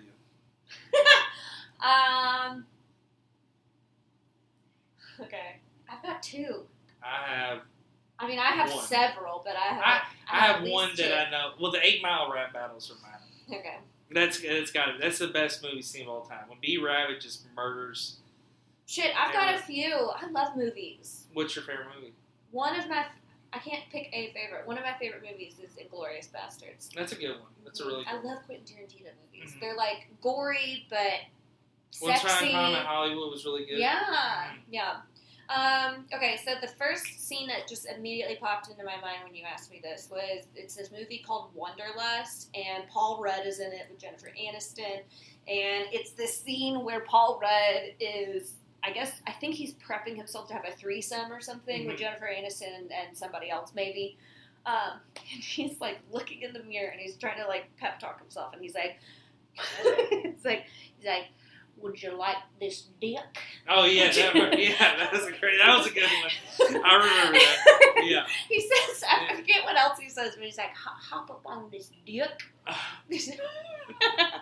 That's a good scene because I remember that shit. Like this erection selection. I don't know what I would say if there was a threesome going down and someone said that line. Yeah, I would have to like. Yeah, I mean, I would definitely need to like pep talk myself. I don't think I wouldn't talk like that about it. Okay, and then the other scene is, honestly, did you ever see the movie 300?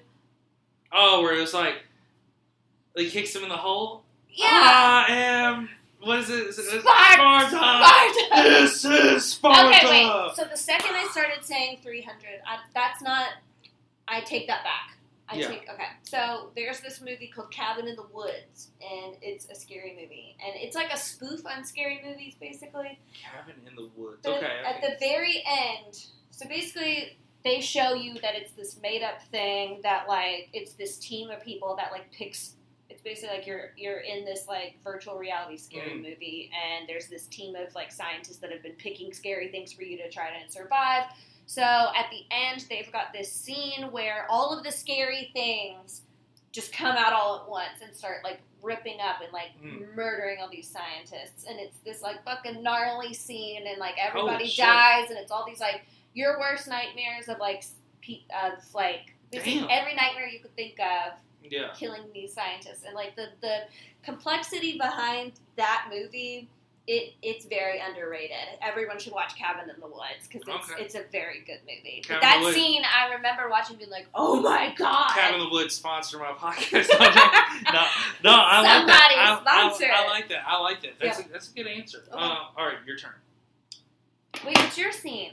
Oh, I said 8 Mile. Oh, the rap that's battles. it. Yeah, it's definitely my favorite scene when he takes on 3 people. Everybody in the 3-1-3, put you mother, and everybody's waving. So, it's like, man, anytime I think of 8 Mile, I immediately think of Scary Movie 3 or 4. Oh yeah, that dude. Oh, Simon Rex. Yeah, when he was, that's like that. Okay. Oh, okay. So this is a hot topic. How do you feel about sex on the first date?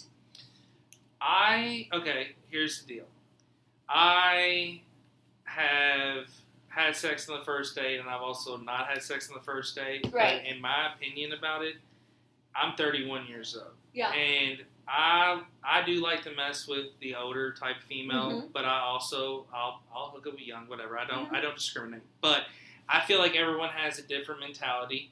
I will say this: the girls that I've messed with, like 21 to 25-ish area, they're down to pound. Like they want to do it before we even like chit chat. But then when it's like 25 to like 30-ish, I feel like that's the time where, number one, you've either had a serious relationship or you want a serious relationship, and that's when you're gonna have your first serious relationship. It might work, it might not. But I think at that point, you're dealing with the shit of like, okay, I might have to wait 4 to 7 times of even encountering them because they got anxiety, they got different fears.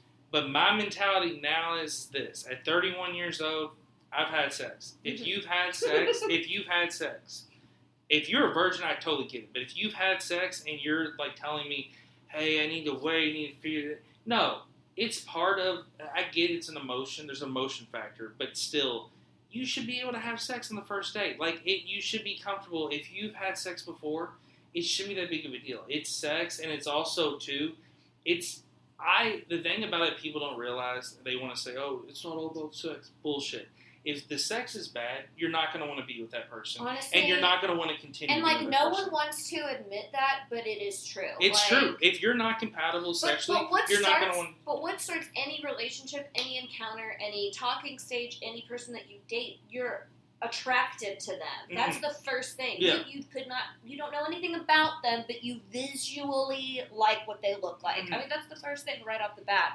So it's okay to admit that if the sex is not good, that it kind of lessens how much you like that person. Yeah, because it breaks the boundary of like, okay, having sex, you're definitely going to be close to that person, more comfortable. For sure. But if you're having sex and it's terrible, and then here's the thing too, I understand, this is the other thing. One bad encounter, that shouldn't ruin it all. But if you have sex more than once with a person, and it's that bad still, or they're still doing that weird shit that like is throwing you off, or they're not listening to what you tell them you want. Yeah, and you don't have to even tell them. You can show them your body. But I've straight up dated guys that I was like, hey, I don't like it when you do that. Do this instead, because that's what's going to get me off. And I've had them just completely ignore all of that and then continue to do what they want to do, what they think would get me off. And it's like, no. You're actually pushing me away sexually by not doing what I want. I'm trying to make this easy for you, dude. Yeah. Like, I'm literally walking you through this. And the whole thing about it is, I think once you have sex with somebody for about 5 times, at that point, you know what they like. They know you. You get in that comfortable mode. That's like the best time when it gets to that mode. But the thing about it though is, it's very important to be able to get to that fifth step, because if you can't get to that fifth step by you're doing the weird stuff, you're uncomfortable. Yeah. I like perfect example. I'm not gonna call anybody out, nothing, but I'm not gonna put a time period on when this happened. But in my life, I was hooking up with a chick and sitting there, and it's like every 2 minutes. I understand about reassurance. I understand. I'm a vocal person. Yeah. If you're doing something good, I'm going to tell you. I'm going to be into it. But don't ask me every 2 minutes. Am I doing it right? Is this good? Okay, there's one thing though to be like, do you like that? Yes, that could be hot. Oh, a simple if I'm eating you out and I look at you and I go, do you like that?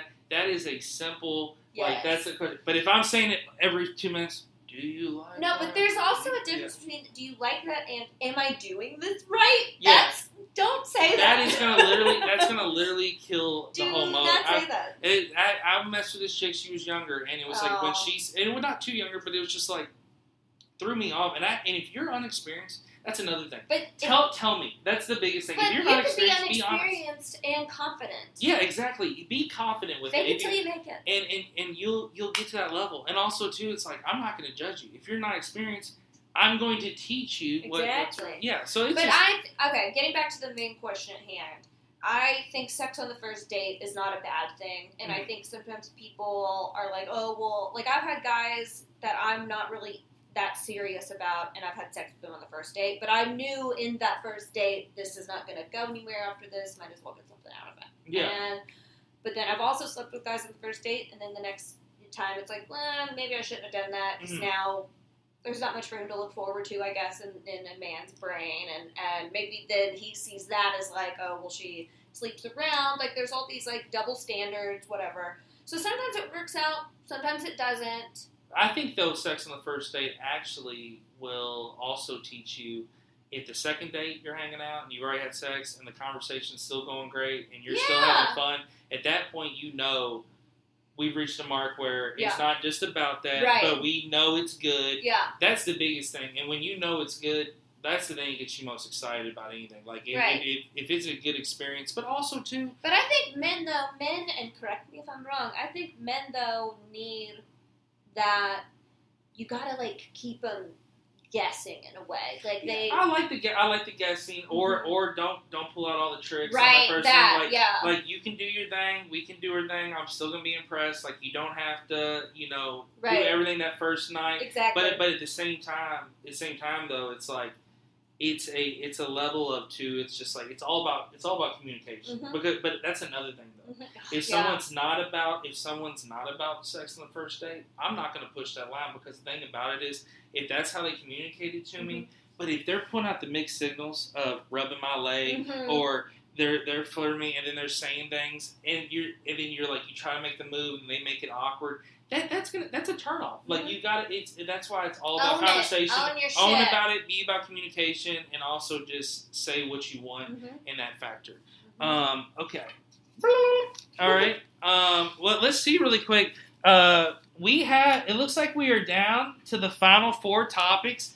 We have been going for almost 2 hours now. It's going great. So, this is a good one. If you had a time machine, what's one thing you would do and change? Ooh. And it could be in your life, or it could be in a life. It could be before you were born. Like, it could be back in, like, the early days. Okay, so personally, there's nothing I would go back and change, because everything, this is going to sound cliche, but everything that I have done in my life has brought me to this exact moment, and that's the joy of being on a podcast. The universe. And that's it. But yeah, I think, like, life has sucked at times, but life has also been great, and everything is for a reason. But if I could go back in time, I would not do... Okay, and there's a topic in here that goes into what I'm going to say right now. Okay. And I don't mean to do this, but You're fine. It's just how it happens. Yeah. I feel like, and maybe I have an obsession with this exact thing, but when 9/11 happened, I feel like that was when the, like, modern America completely changed. I feel like we got way more into blatant racism. Mm-hmm. I mean, there's always been racism, but, like, I mean, the way that the fucking Muslim community was treated after that was trash. Was insane. It was awful. And how America all came together and we all went to war. And that war is still going on. Yeah. How many years, how many decades has it been? Like, and there's no solution. There's no solution. So many You're people never have going to died. be able to change what's going on in another place. Like, and I you feel can't. like that, like, really put, like, politics at a different standpoint, and security, and the way that we operate as a country, and, you know, I mean, that was just one of many, and I don't know, I feel like it really shifted everything. I feel like we went through a big change after that. Yeah. Because, I mean, I hear it from people all the time where it's like, well, that was before 9/11. And, like, literally it was like things were different. And we were coming out of the 90s into the early 2000s, and that's, like, the technology age. Yeah. And, you know, I mean, that was the start of everything to begin with. But I feel like 9/11 played a big part in it, and maybe not positively. I mean, it also made it to a point where people are just... I think, to be honest, 9/11 was the invention of the conspiracy theory. Yeah, for sure. Because you say conspiracy theories before that, nobody really listen or hear them. Yeah, and they were also, just fucking weird. And now it's just a topic of, like if you were a conspiracy theorist, You especially were in my a youth, you're a weirdo, you're the guy wearing hat. tinfoil Yeah, hat, yeah. like you're fucking wearing antennas for like shoes. National like, Enquirer. Talking about National Enquirer. Like, I don't know. Like, I should never read that. I know, it's fucking up. Yeah, but it's like, but it's one of those cases. But no, I think that, I definitely see that. But where would you go, or what would you change? The thing that I would change is, I probably would actually change the Declaration of Independence. Okay. Taking it way back. Like the Constitution, all that. Yeah, for sure. Because the thing about it is there's things, like, people don't realize how many things are in American legislation that does not relate to this time period. Like, there's literally, in the Bill of Rights, or like the Constitution or something somewhere, there's literally, like, small text that says you could literally take your armed weapon and go to the president, like, knock on the door, and literally hold a gun to him and say, change that. Yeah. Like, that's how dated shit is, and how things don't get changed. And when people are discovering all these rules and laws, and they're like, well, I didn't know this would still go around, or, shit, like, I'm a notary. Like, in Kentucky, you have to have everything notary. You go to another state, people do this shit where they gotta shake your hand. Like, you can do the, shake your hand. Oh, thanks for the house rule. Like, that's fucking crazy to me. So, I just feel like I wish things could be more present day. Yes. And I'll be honest, like, everything back, I'd probably say from the I think every period has some fucked up shit that happened, but probably from like the 1400s to like 1950. I'm not saying wipe it off the map, because it kind of got us. That's when. But fix shit. Like if I had a sponge, I would love just to clean up that whole area, because there's just so much.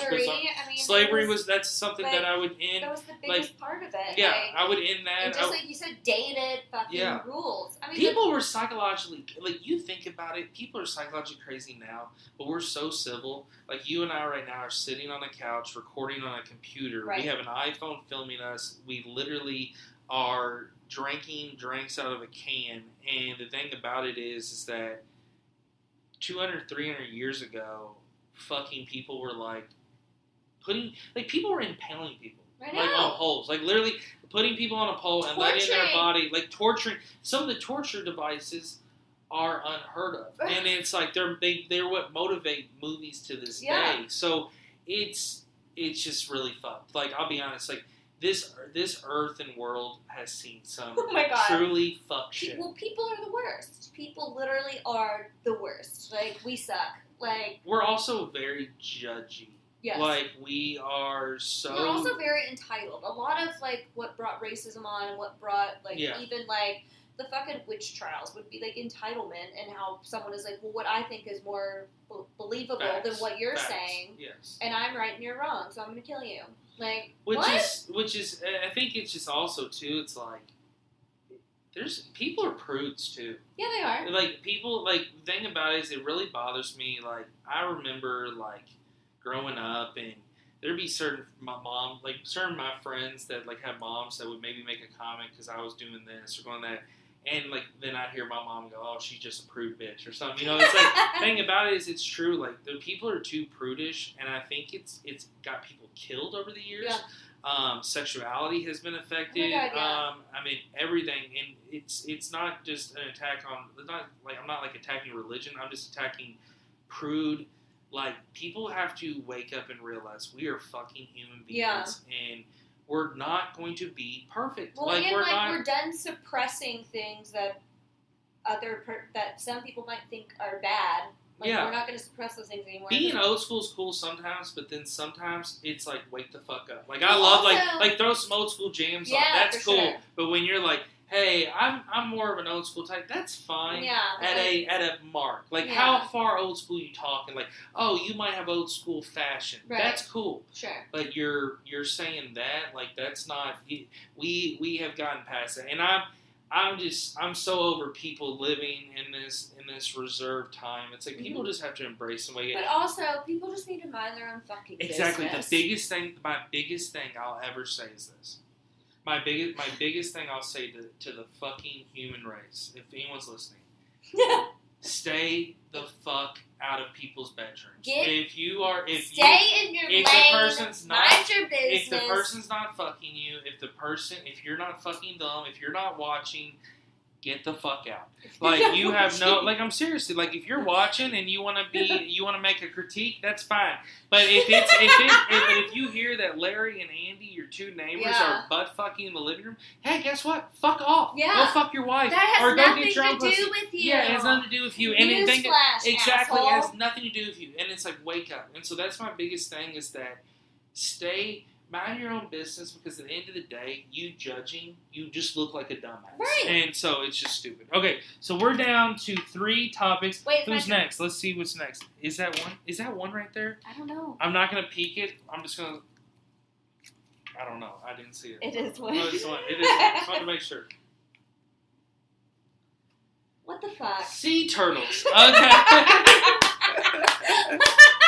On a lighter note, sea turtles. So, sea turtles, all I have to say about sea turtles is this. I love them. They're really cool. They're actually in I saw them down in Florida, going to Gulf Beach, like you had, down in like Gulf Breeze, Pensacola, Navarre. They have like a sea turtle like rescue area and center, and they protect the eggs. So I think it's cool. And I think it's cool too how sea turtles just like crawl to the ocean. But I do think that there's a lot of villains that sea turtles have to deal with, and I think that they have to realize that a lot of villains. Like animals. Like, they have to be quick, like, because one of my favorite things to do is to get really high and watch Planet Earth, and one of my favorite episodes is about the ocean. And which, first of all, you want to talk about space? The ocean is also very terrifying. We don't even know, like, majority of what's underneath. But the sea turtles, they hatch, and their instincts tell them to just go right. They know. Like, it's so crazy. I mean, we're, like, how we spoke about, like, your consciousness. Like, animals just have that instinct in them to do certain things, and, like, that's crazy to me. Like, it is wild, because it's something that, the ocean is something that you dive deep into, and you're like, I don't even know. You don't even know what's around you. Right. Number one, but then you don't know when you're going that deep. And now they're saying that there's such a dark world that, like, your ears could pop. It just keeps going lower. Oh my God, you could die. I mean, there's animals down there that are. There's still animals down there that they, like, haven't discovered. Oh, they haven't discovered. It makes you think: is there dinosaur-like shit down there? Like, is there, like, think about you making it all the way down. You got all the technology to do it. You get all the way down to the bottom of the hole, and then you look out the window, and it's like a 37-foot sea dragon you've never seen, and it just sits there, and you've awoken it, and you're literally about to be 8, and it's like, oh fuck, and so it's like that's what you wonder. You like, wouldn't know. Nobody would know. Because I watch Jurassic World. I watched all the Jurassic World. Yeah. And the water one that bit the like that thing could. You sometimes wonder, is that in the ocean? I feel like the next Jurassic movie that comes out, they're going to show that guy because he's been like they've been showing clips of him for the last 2 movies. Yeah, they're all about him, and like Yeah. he doesn't, but he's badass. Like, Yeah. when he ate that lady that was watching Oh my the kids, God, I like know. yeah, he just like picked her up. That was crazy. Yeah. Talk about a movie scene And they- that's cool. Oh, I mean, but it happened so fast. Yeah. Like it happened so quick. She got it bad though because she got picked up by a pterodactyl and then another one and then something else and then finally that thing. Well, I think did it rip her apart and Yeah. then throw her down? Yeah. That's not good. That's yeah, not good. that's not good. Okay, so your turn. Or no, is it my turn? I'm a sea Oh, turtle. so you get the last topic. So I got the Ooh. second to last one. This one is. Oh, so this goes back to Virginia's last question. Is 9/11 an inside job? I was waiting. So, for this one. in my opinion, I'll say this. I believe it was. I think and I the have an obsession with 9/11. and the reason why is that I believe it was is that number one, they heard bombs Yeah. at the bottom. Yep. I think number two, that I think that it was set up by Dick Cheney with the oil crisis and all the things. If you watch the movie Vice, Yeah. it opens your eyes to so many things. Dick Cheney was such a power during the Bush administration that, you know, Bush, I'm not saying Bush is perfect, I'm not saying Bush got all the flack. Yeah. It was Cheney really that was being the evil mastermind behind him. So I really think, in my opinion, that it was an inside job because it was all about oil and causing that war over here. I mean, you think about this, it's all about money at the end of the day. Like contractors, all that stuff. Well, It's what used to fuck me up about this, like, because this was like we said, this was definitely one of the first conspiracy theories, and like learning about this, I used to think, no, that's not true. My government would never do that to me. And then you get older and you realize they don't give a fuck. They don't give a shit. We're just like people. We're not even people. We're just things in their system. We're a number. Yeah, exactly. Just like you are in a corporation company, you're a number. Like, you're an employee you are number. disposable. And Yes. if they've got to get rid of a few of you to really, like, you know, make a difference or for something to happen, they will. And I think even going as far as killing hundreds of innocent people at their own expense, I mean, it doesn't sound too crazy. No, not And at the fact, too, the biggest thing, too, was the way that it not exploded, but imploded. It imploded, as opposed to, like, falling down, it, like, caved into itself, basically. So, like, there was, like, some type of dynamic of, like, that wouldn't have happened if the plane was the main cause of it, it wouldn't have fallen like that. Yeah. It would have fallen differently. And, like, True. the way that it fell was because there were bombs in there. That's what I'm saying. There was bombs definitely in the bottom. Like, there's bombs. There might even been bombs in the middle. Yeah. I mean, some of the stuff that people heard that did survive, Yeah. it's crazy. Yeah. Like, but it's also fucked just how many people jumped. I mean, There's a documentary, I think it's called either The Falling Man or it's something about the like, picture of the guy that Yeah. fell. Yeah. and like they were trying, like for years they've been trying to like identify that man and like who it was, and apparently there were people that like fell like together, like they decided on their own, like let's do this together, like yeah, I mean those are definitely images that you just don't ever forget seeing. They're powerful. Yeah, for sure. Yeah. But yeah, I definitely think that, you know, like I said before, that was the beginning of a completely different America, and I feel like we brought it upon ourselves. Yeah, like, we did. Yeah, like that was us. I really think that was us. Yeah. All right, your turn. Your last topic. Okay. Oops. Celebrity crush. Oh. This is a good end. It's a good ending topic. I've got a few. I would say my biggest celebrity crush. Yeah, I said Lily Allen earlier, which I do love Lily Allen, but I'm gonna say probably my biggest celebrity crush is Kate Upton. Okay.